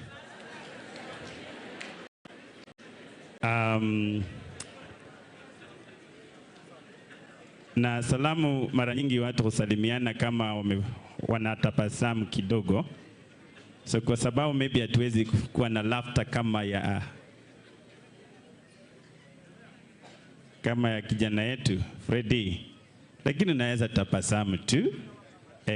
Angekuwa hapa angetuambia tucheke, ama tungecheka tu hata kama tutaki kucheka, lakini ni vizuri pia kuweza kutabasamu na jirani ili ya kwamba tunapoendelea na ibada hii. Jinsi mlivyoambiwa, jina langu ni Robin Mulunda. Ni senior pastor pale Sitam Church Kisumu.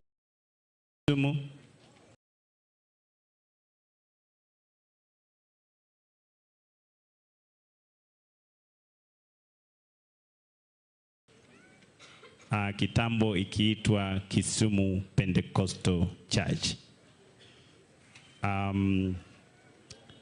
Naomba nilete rambirambi zangu binafsi na rambirambi za jamii yote ya Kisumu, Sitam Kisumu, ambao wamekuwa pamoja na huyu kijana akikuwa pale KPC Church. Na sijui kama kuna watu wa Sitam wako hapa. Kama uko hapa inua tu mkono. Naona watu Sitam kutoka Nairobi, wengine mko pale. Wanakuanga tu wengi. Mungu awabariki sana kwa kuweza kuja ili ya kwamba tukaweze kushiriki safari hii ya mwisho ya kijana yetu Fred. Nataka kusema jambo la pili. Nimefurahi pia kutana na watu wengi ambao hatujakutana kwa muda. Na Daddy Owen uko wapi? Hiyo wimbo imenipamba kweli. Kwa sababu karibu uhubiri sermon yangu. And while you are away, our daughter Winja gave herself to be married in this land. So tukimaliza ibada hii tutafuta kama kuna mtu amepatikana ili tuende na ng'ombe nyumbani leo hivi. Tafadhali tuwe watulivu. Tuwe watulivu, tuwe watulivu. Tuwe watulivu.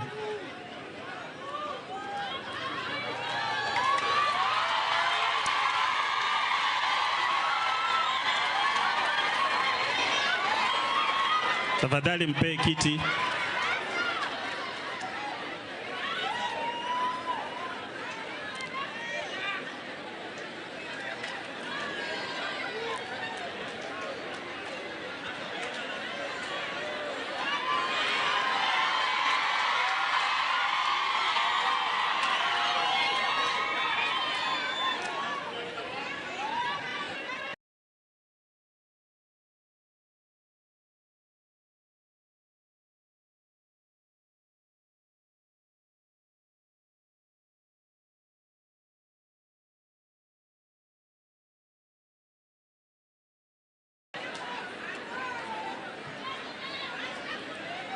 Tafadhali tunaomba tuwe watulivu.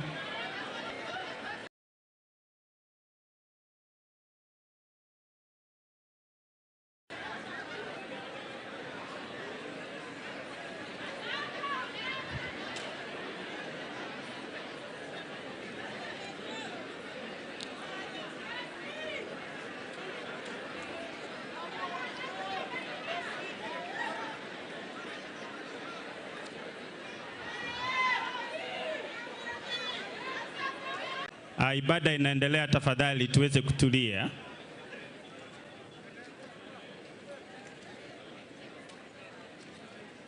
Thank you very much. So I was just saying in such moments, these are sad moments, but again it's also a time when different people meet and share. And I was saying, as I preach, that our daughter from Mlembe land has given herself, so mtupe ng'ombe turudi nazo Western leo. Kama chapatikana tunarudi na yeye na hata mrudisha hapa tena. Sawa sawa Winja, kama chapatikana leo usiwahi sema hivyo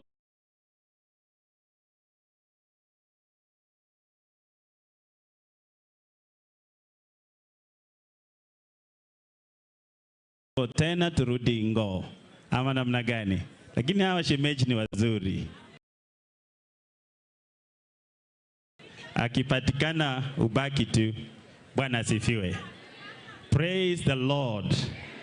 Amen. Now can we relax and hear the word of God? We are not going to keep you here for long. Our time is really gone. We are supposed to be at the gravesite at 2 o'clock.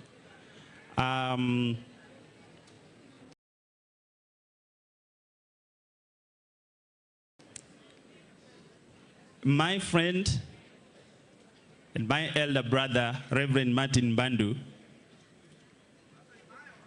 Sakayo, asked me to come and preside over this service.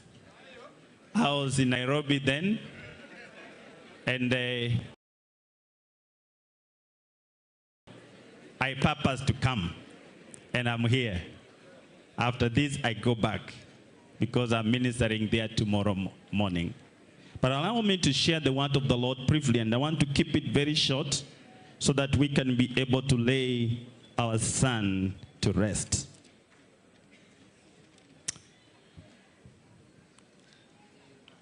I want to read from the book of Luke, chapter 12. Luke chapter 12, from verse 13.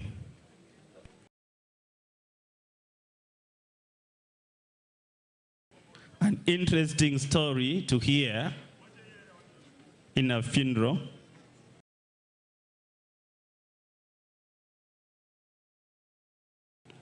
But there are two deep truths that speaks to all of us that are living today. The Bible says someone in the crowd said to him,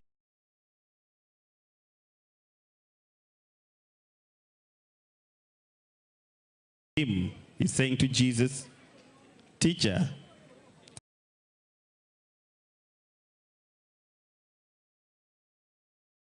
tell my brother to divide the inheritance with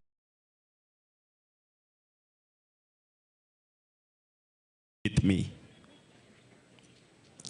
Jesus replied, "Man, who appointed me a judge or an arbiter between you?" Then he said to them, and this is very important, he said to them, "Watch out, be on your guard against all kind of greed. A man's life does not consist in the abundance of his possessions." And he told them a parable. The ground of a certain rich man produced a good crop. He thought to himself, "What shall I do? I have no place to store my crops." Then he said to himself, "This is what I will do. I will tear down my barns and build bigger ones, and there I will store all my grain and my goods.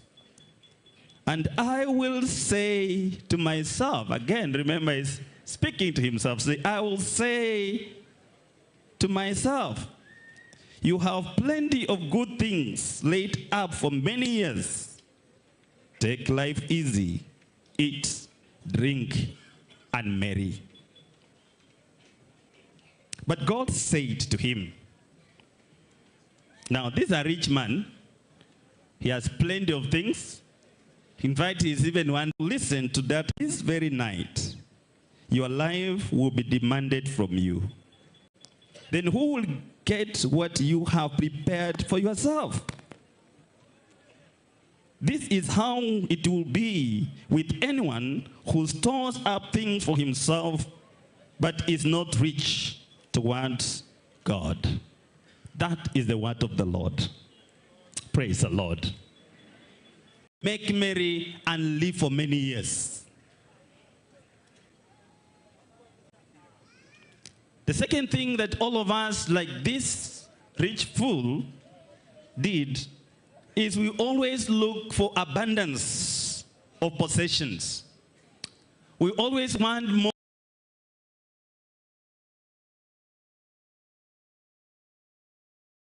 and more things in life.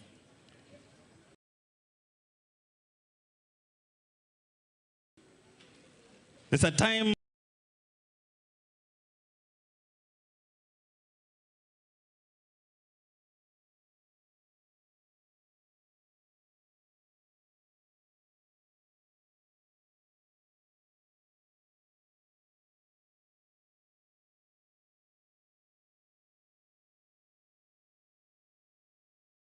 I was told of one man who was the richest man then.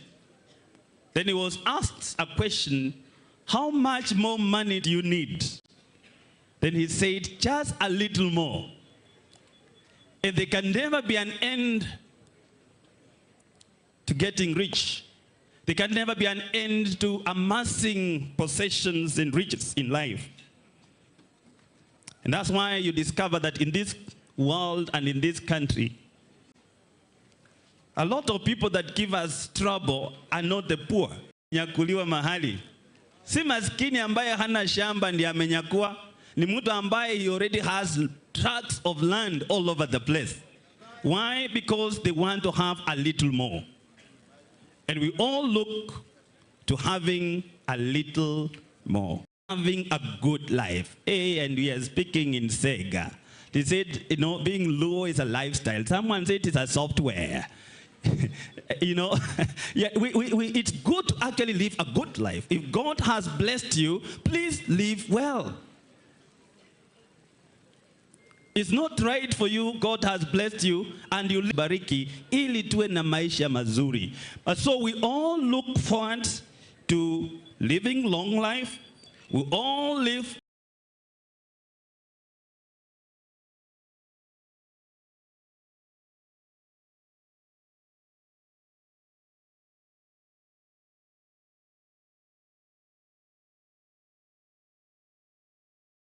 mazuri.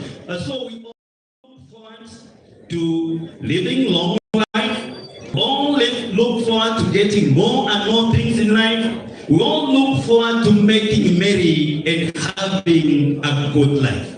And that is good for all of us to do. And I guess that's why all of us here desire. Praise the Lord. Ama kuna mtu anataka kufa akiwa mtoto? Nani anataka kufa leo? Hakuna. Nani anataka kubaki maskini? Aha, nani hapendi raha? Hakuna. So we are actually in the same box with that rich man, that he actually was looking forward to living long, to having things in abundance, get rich, and to having a good life. However, there are three things that this man was not aware about. Or maybe he did not think about them. And there are three things. Number one is the futility of earthly possessions. The futility of earthly possessions. When he got rich and everything was flowing, he told himself, oh, enjoy, kula raha. The way we always tell ourselves, punda raha, kufa kwacha. And Jesus turned to him and he says, it is vanity. That's nisema ile wimbo ya that Owen imenipamba sana. And he tells them, you know, you actually, these things that we have, they are futile. The second thing that he never thought about is growing rich towards God. That he was getting rich in the things of this world, but he was not growing rich towards God. The third thing that he never thought about is the question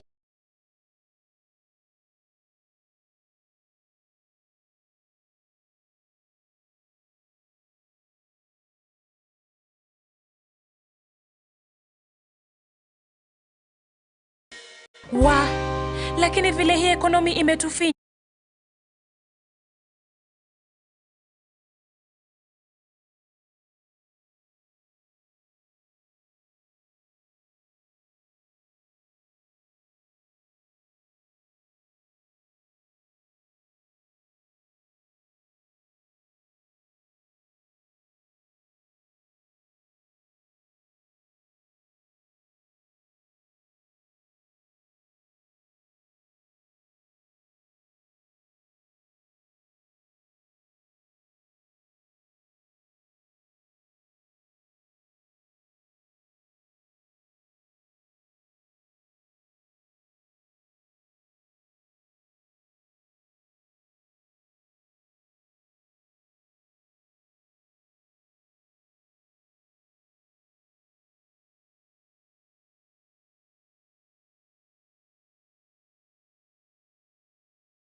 reality. Mheshimiwa Chalas, I'm sure you know Lang'ata very well. One of the places I've visited so many times in my life is Langata Cemetery. Because I'm a pastor. I bury people. I dedicate people. I marry people. An interesting life. When I was a pastor at Sitam Valley Road, I was in Langata sometimes almost weekly. Because people are dying. I've buried one day old child. I've buried a 99-year-old man in the same cemetery. So you walk in that cemetery and you see all these tombs written, rest in peace, rest in peace, rest in peace. When you check there, you discover some people rested in peace in one day. Others rested in peace after 10 years. Others rested in peace after 30 years. Others rested in peace after 70 years. Others rested in peace after 99 years in the same cemetery. That tells you, my brothers and sisters, that in the same way we did not know the day we were conceived, you didn't know, in the same way the death will come. The Lord speaks to this man and says, you fool, you're looking at yourself and saying, I'm going to be here for long and enjoy life, but today your soul is going to be asked of you. What shall you do with the things you have amassed?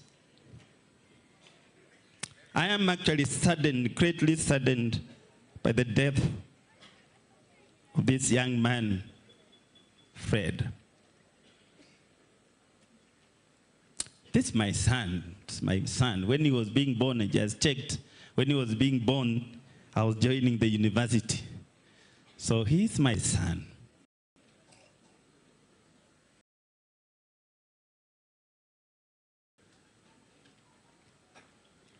It's sad when you lose a son, when someone who is younger dies.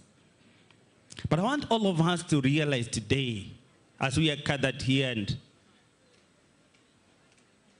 all of us who are here who have worked with Fred, enjoyed life with Fred, rejoice in great moments.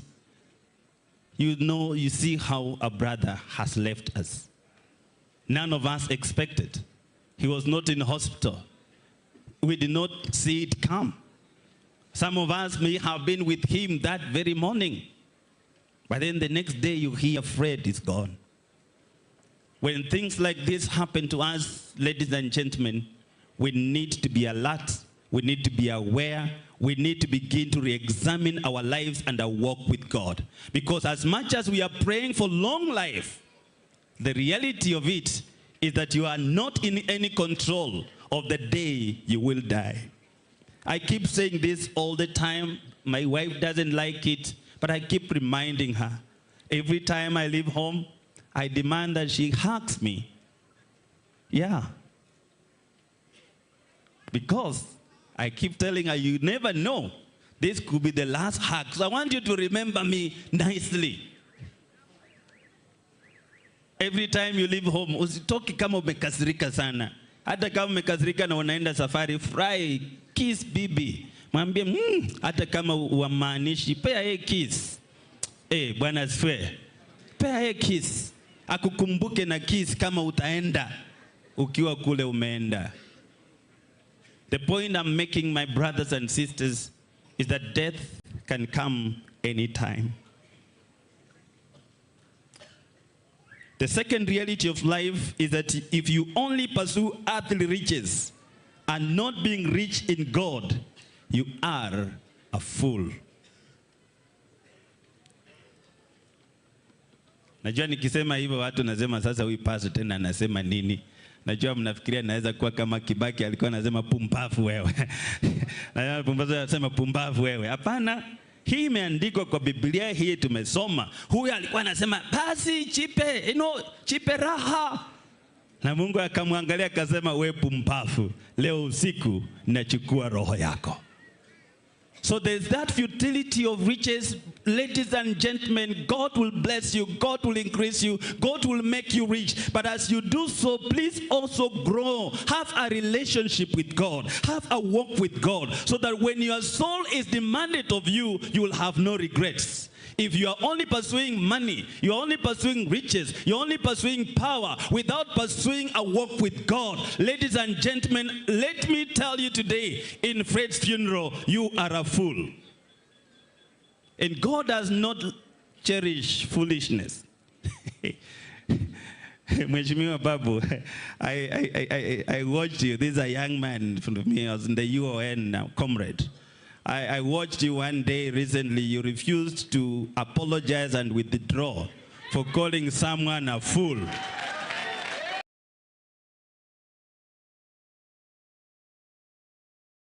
I watch you. Oh. So it's actually true you can be a fool.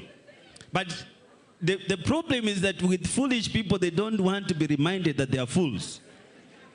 So that's why some of you are looking at me like, Pastor, sasa unazungumza namna gani? Bible inasema, kama wewe unatamani tu vitu za hii dunia, unataka kuwa tajiri, kula na kubonda raha, lakini maisha yako na Mungu hayako sawa, leo wewe ni mtu pumbavu.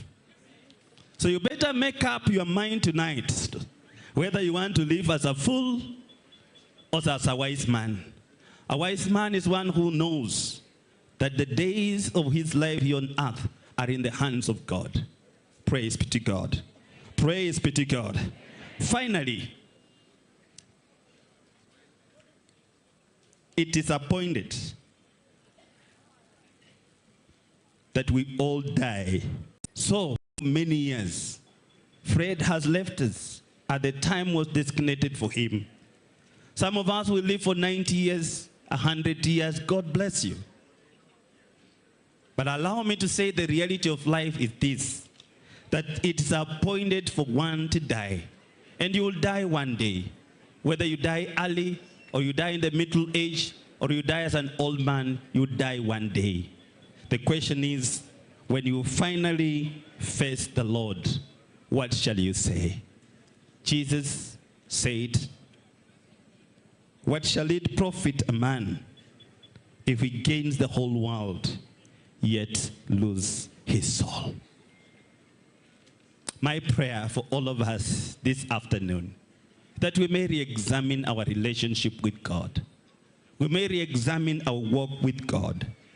I know some of us and many of us go to church, but I can tell you we need not just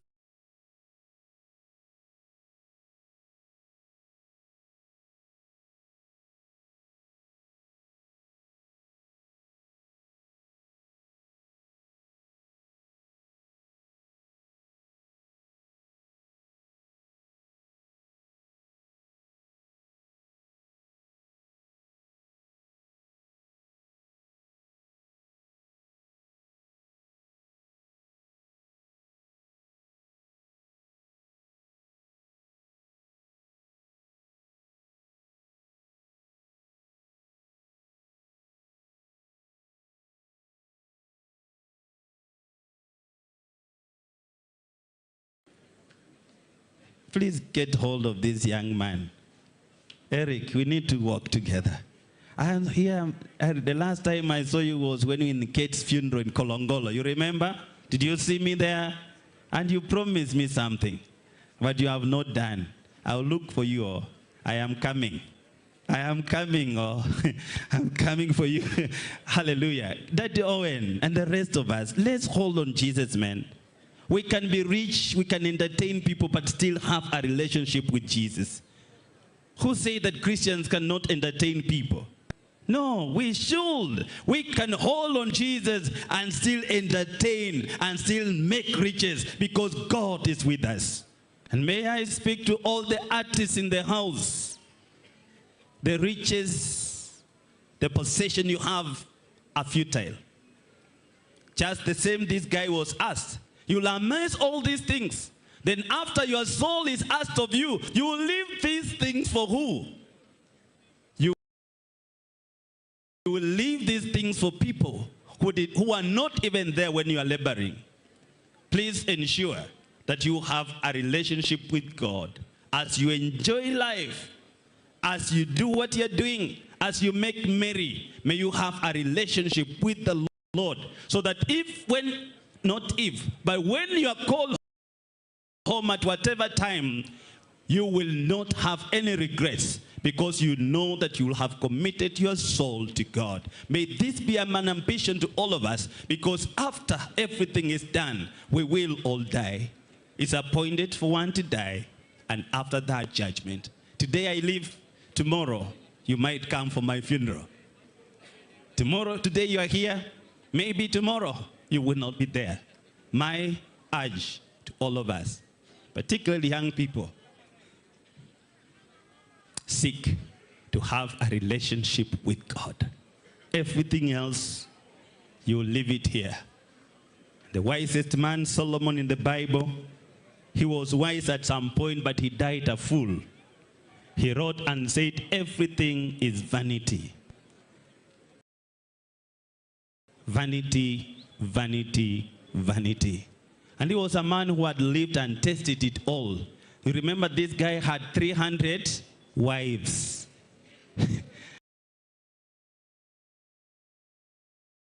Eric, nasema baba alikuwa na wangapi? Only 4. Imagine Solomon had 300 wives and 700 concubines. That means 1,000 of them. And no wonder when he was dying, he was a man full of regrets. Because if you are a wise man, Jalaz, how do you manage 1,000 wives? Hata kama wewe ni akuku danger. Can you manage 1,000 wives? Can you? You can't. But the man was given wisdom, but at some point he lost it.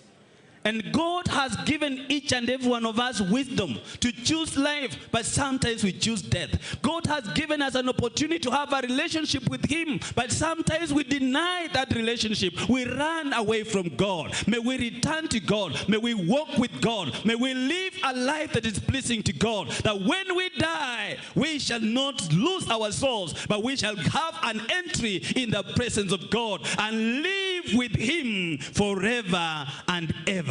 That is my prayer for each and every one of us today as we lay Fred to rest. Shall we just rise up on our feet? I want to pray together. I want to pray together. Life is given to us by God. Life is sustained by God. Life is taken away by God. As you pray today, Eric, together with your family,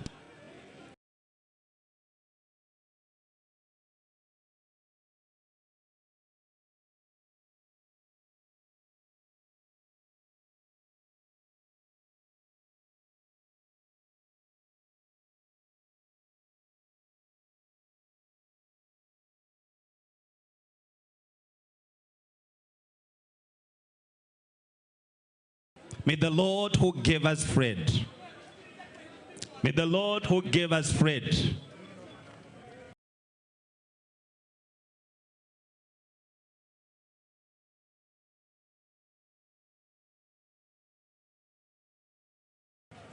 just give you comfort and strength. Thank you, thank you.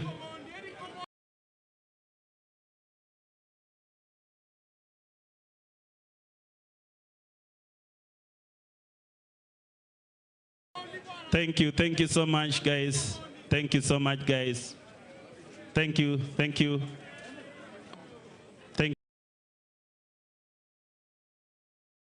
so much, guys. All right, photographers, we're in a service, kindly. Hi, these guys right here. Guys, we're in a service. We're in a service, come on.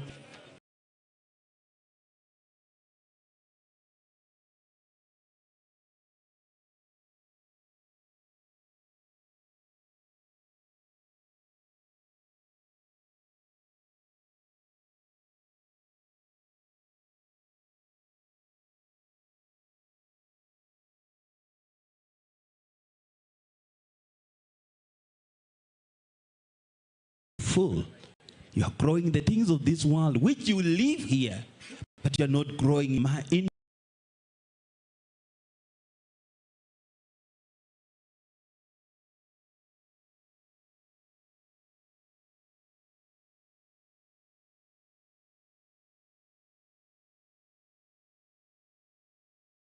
That is the big question.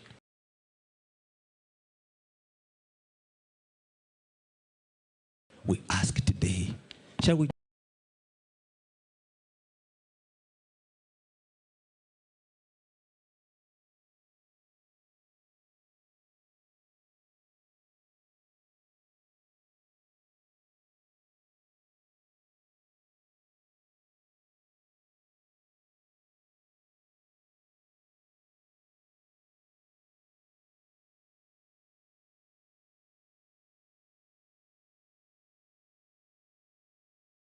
Just pray together. Our Heavenly Father, we thank you and worship you, Lord.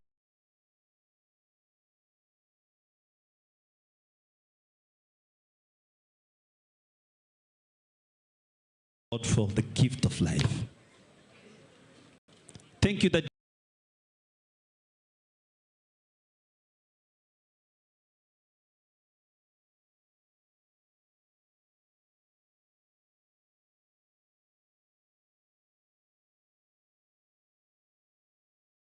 God is you who determines when we are born, and it's you, Lord, who takes us away. We know, Heavenly Father, God, on that day that Fred was taken away, you were aware. You could have stopped it if his time here on earth had not come to an end. But yet, Lord, you allowed it.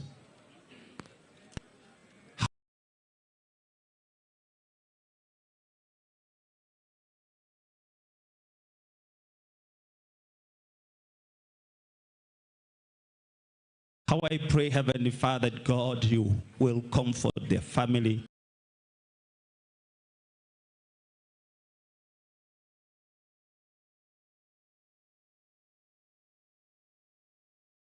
To grow in my walk with God, I want to have a relationship with Jesus.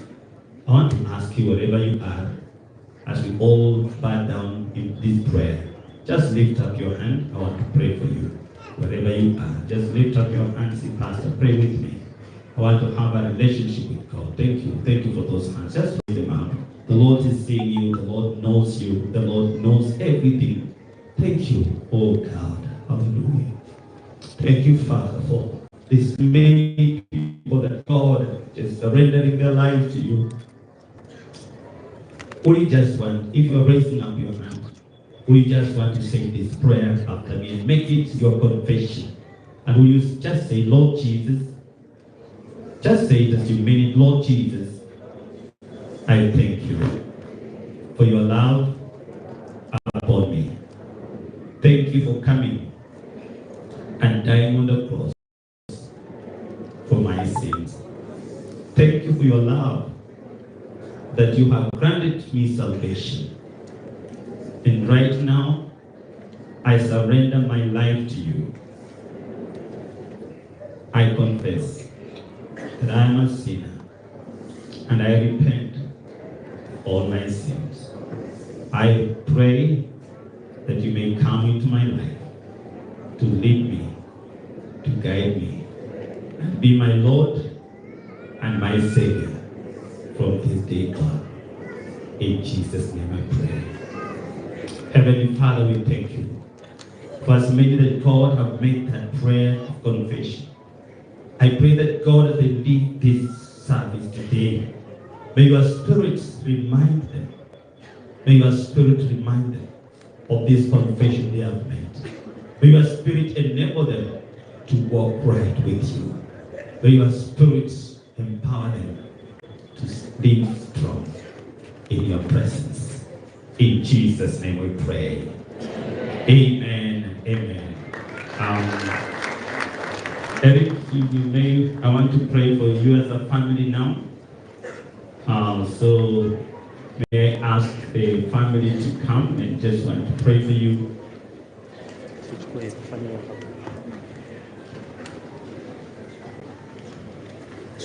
Just come. May I ask all the ministers of the gospel, all pastors who are in the house, when you get the congregation, please just come. Just come and stand behind this family as we pray together with them. You can spread over here. It's okay. This one fans. Any pastor, please come. We just want to pray with this family. Just stand behind them. Just stretch our hands over them. It's not easy. It's not easy to go through this moment, but only God is able to do this. Family, as we pray, please take note of this. Make this prayer as the psalmist prayed in Psalm 90, around verse 15 and 16. The psalmist says, at some point when he starts that psalm, he says, Lord, you are taking away people from us, and yet we do not understand.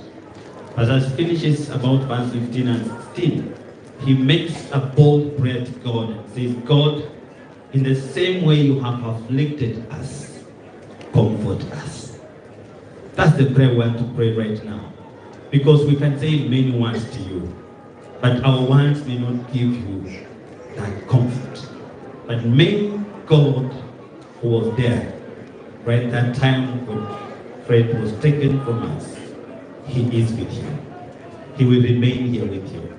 All of us right here are going back to where we came from, but the Lord will remain with you. Even as a family, you are going to disperse to different places, but wherever you are at an individual level, the Lord will be with you. And that's why we are praying for you right now, that God will watch over you, strengthen you, comfort you, and keep you in peace. Shall we just stretch our hands over them? Congregation, just stretch our hands over these dear ones. We just want to make a prayer for them. Just make a prayer for them.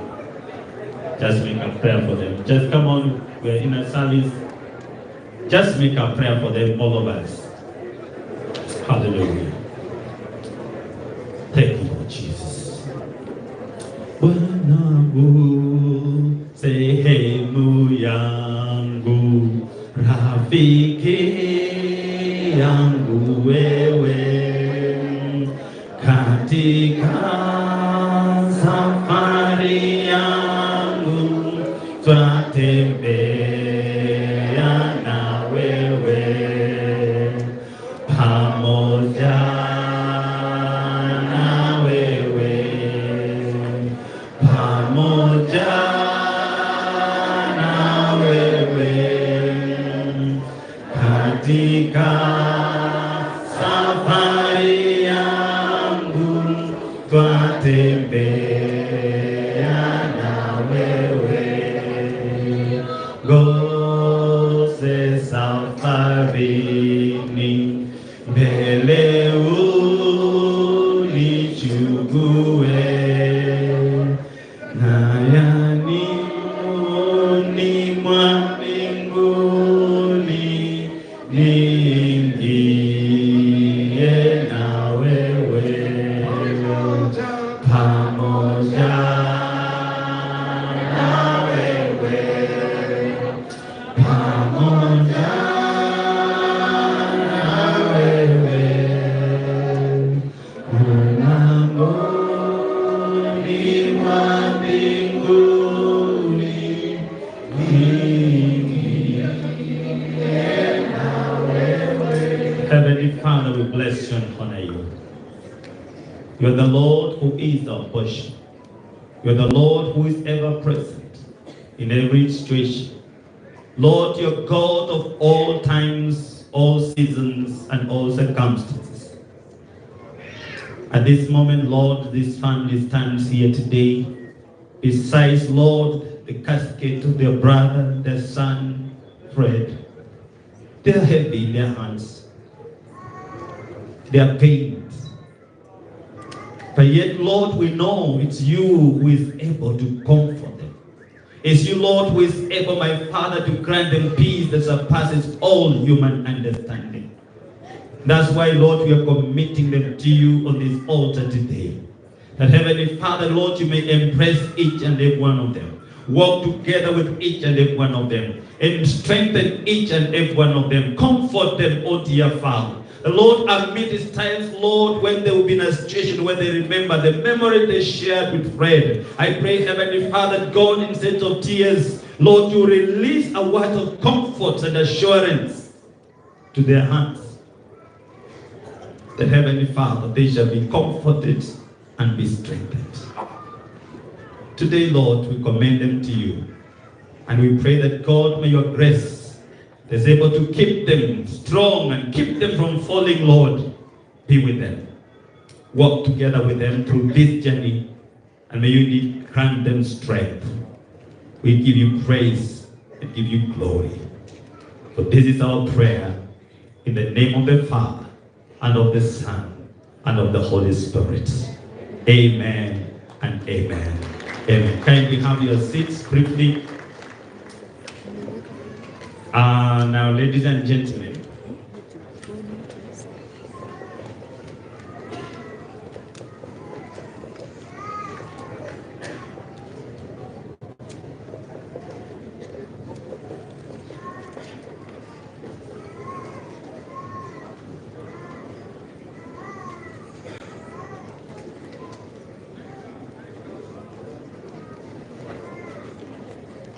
all right.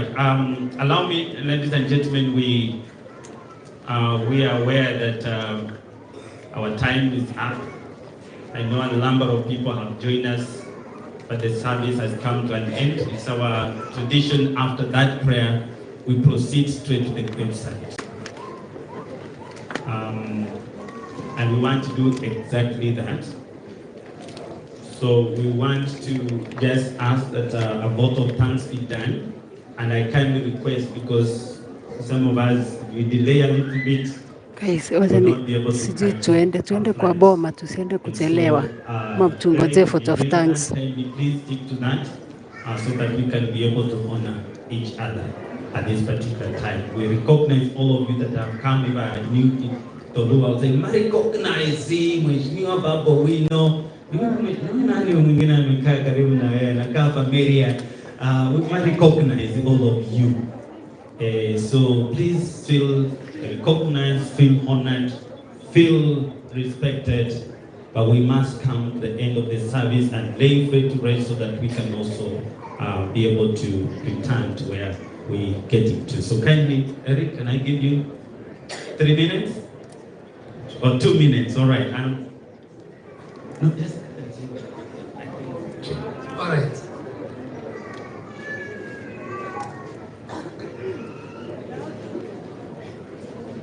Tuenda mwengoja vote of thanks. Raja. Requesting permission from the man of God. I am a member of CITAM, and I know the traditions of church, and that's why I had to come up here and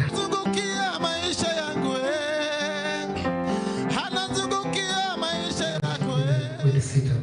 So that's why I was humbly requesting, Pastor, because I know the protocol of the ministry, as the pastor said, after he shared the word, he's prayed, we're supposed to head straight to the graveside to lay our brother to rest.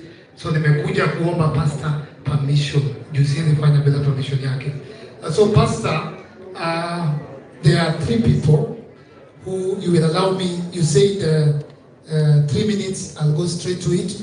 This is Fred's uncle. He's called God Semelango. He's the one who has lived with Fred. He's the one who brought Fred to Nairobi. He's the one who has paid a lot for Fred. Akitoka shule pamoja na ule baba yetu alimrudisha by force. So I request that he says something very small. Alafu pia daktari rafiki ya Fred amempea kazi mingi Nairobi, na mmesikia pastor vile amesema. Alafu finally our brother Babu Owino atusalamia, alafu tumalize. Sio? Haraka sana. Yes. Guys, hebu niambie niteremka ama tungoje waongee? Leo mtasema ndivyo nitafanya. And all the time. I'm also with Thurwa. I want to be very brief. Fred was very dear to me. We were neighbors with him in Rajalango when he was not a member of parliament. And he was so dear to me. Once family, the last we spoke, we had agreed that I was going to live with him in Dubai. Haya, wacha tuteremke sasa. Tuteremke tuende tukapte mahali juu wakikuja watakuwa wamejaa. Photo of thanks mnajianga venye Babu Owino wanaongenga. Wacha niteremke ni capture space. Si ndio? Ngoja, mtasikia mwenye anataka usikize huko nini. Kwanza mimi niteremke nisinyakulie ka space. Huko ma content creators tuko wengi sana. Usipochunga utaenda kubaki huko nyuma.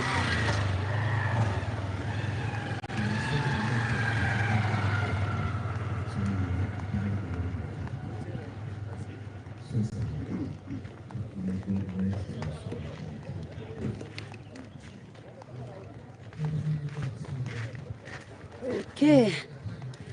Tuteremke sasa pole pole tu. Tuende kwa Trudy. Endeni kwa Trudy mwenye anataka kuwatch nini? Kuwatch speeches.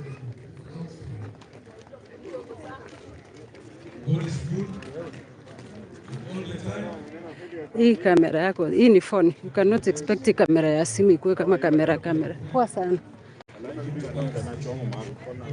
So when you complain, you should understand I usually use my phone. Yes. So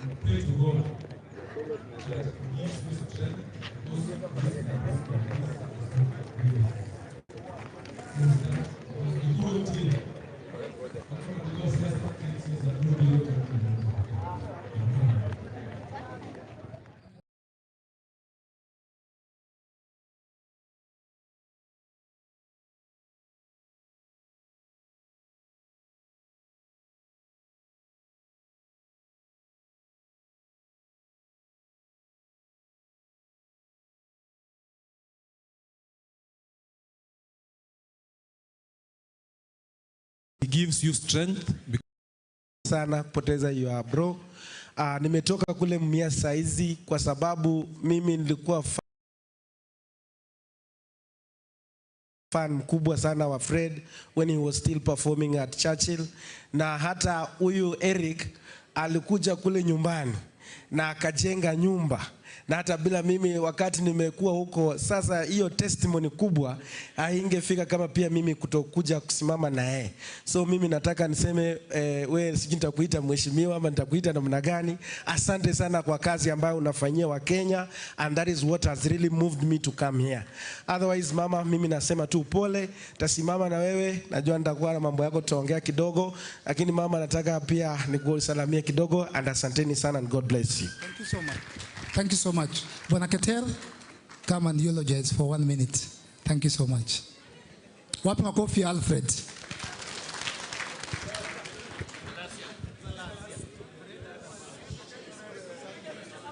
Tumsifu Yesu Kristo daima na milele.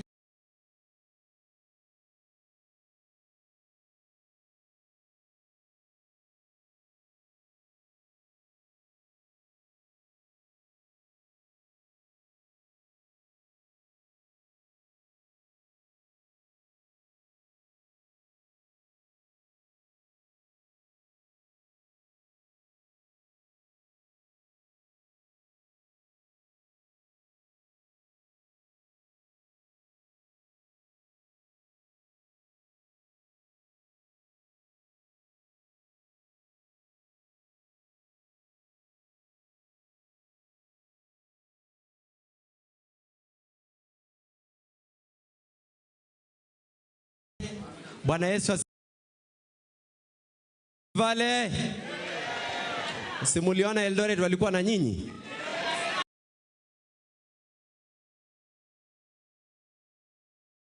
Na Kenya mzima iko na nyinyi? Na tuko sawa? Let me just say two things, Pastor. Tafadhali mheshimiwa. Asante. Tuheshimiane. Asante. Asante. Tafadhali. Tafadhali. Hey. Please.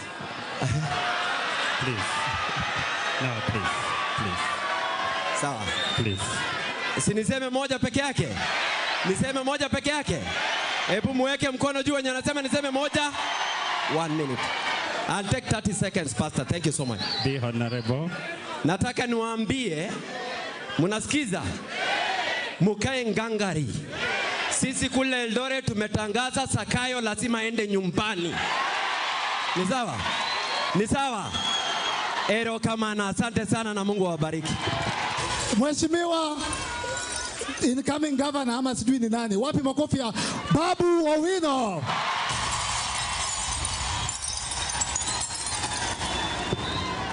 Asante sana. Asanteni sana. Bishop, ningekuomba uketi dakika moja kwa sababu vitu wenye tunataka kusema hapa, nyinyi ndio mlituletea hizi shida zote. So nakuomba kwa unyenyekevu dakika moja tu. Aya. God is good and all the time. Asanteni sana. To the church, to Mama Eric's family and fellow mourners, today I'm here to mourn my great friend. Bishop, this Fred was my schoolmate at Kisumu Boys. So we are childhood friends. And this Eric Omondi was my elder at Kisumu Boys High School. While he was in Form 4, I was in Form 1. And we were in drama club together. Kwa hivyo Bishop, umeona mimi ni familia. Asante sana. So, the Bible says in the book of Genesis 3:19 that unto dust we came and unto dust we shall return. The question is, how will you return? Will you return as a person who has changed the world for the better? Or will you return as a person who has destroyed the world, like Ruto? The Bible further says in the book of Psalms 147:3 that he heals the brokenhearted and binds up their wounds. Therefore, Mama Eric, may the Almighty God heal you together with your family. I know it's not normal for a mom, a parent to bury a child, but it is very normal for a child to bury a parent. And therefore, may Fred's soul rest in everlasting peace. And the Bible further says in the book of 1 Peter 4:12-13 that the Almighty Lord will not let all the pain you are going through go in vain. For he shall protect you. He shall tell you a reason why. And Fred's death was very untimely. This was a surprise to us, and the Almighty God could have prevented it, but he let it happen. Therefore, let's leave it to the Almighty God. Then sasa nikirudi kwa siasa kidogo. Vijana ria. Vijana ra. Wazee tidim. Bishop Tialala. Warembo ha. Wamama mwe. Asanteni sana. You know, Bishop, when you talked about a fool, the Bible says in the book of Proverbs 126:4-5 that do not talk back to a fool. Do not respond to a fool, for the difference will not be known. That is why, Bishop, I did not apologize to the other fool. And you know, Kenyans, when you are hungry, your stomach will alert you. But when you are stupid, your brain will not alert you. Now, to the Gen Zs, I want to take this opportunity to thank you very much for bringing change in this country. Niliwa invite parliament. Mkakuja, niliwa invite chai, lakini mkakuja mkakula pia ugali na mchele. Nataka niwaulize swali moja. Mliona penye niliwawekea pilipili na chumvi? Ya pili, the Gen Zs have shown us, and very soon we are forming a coalition of the Gen Zs and the millennials. Because this country, we were promised many things. We were promised heaven and we were delivered to hell. And therefore, there must be changes. And the first change is to ensure that Ruto leaves State House. When Ruto was campaigning, he told us that there will be free education. Right now, the cost of education has been more than tripled. Watoto wetu ambao walimaliza primary school, up to now in the whole country, Bishop, over 50,000 kids have not joined high school. Upuzi si upuzi.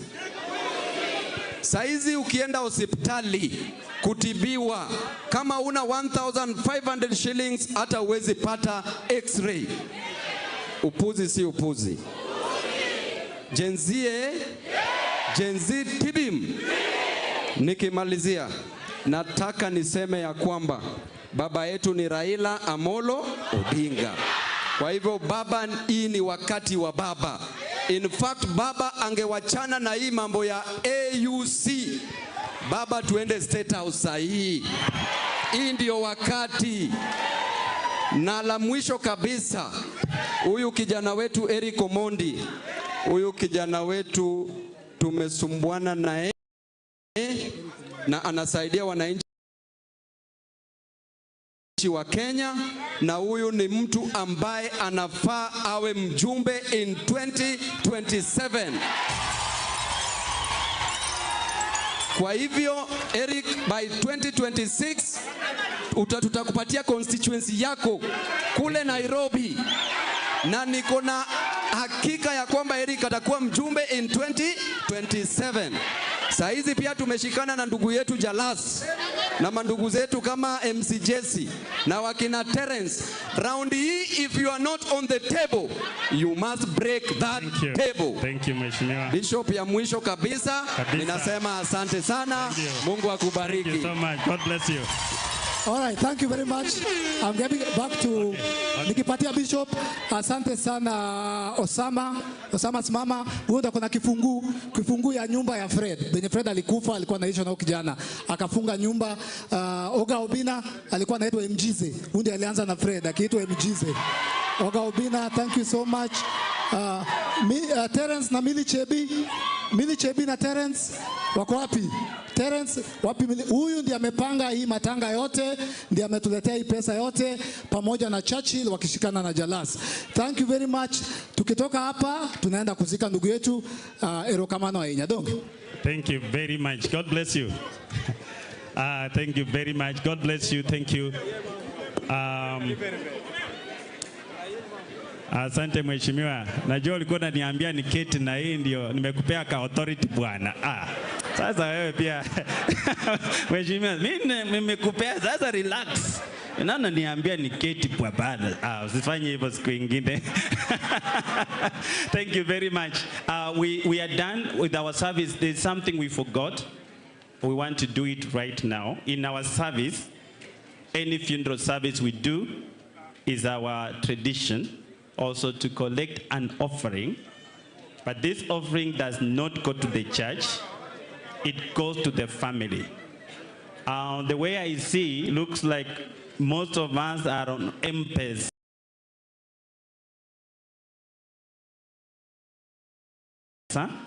So I want to give you the number.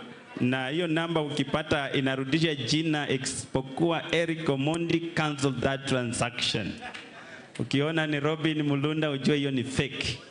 So tafadhali tunataka kufanya offering sasa. Namba ambayo tunafanya nayo ni 0726. Na sioni kama mmeshika simu. Uko na cash? Okay, can you help us get, maybe family member can get something where you can collect the cash somewhere here.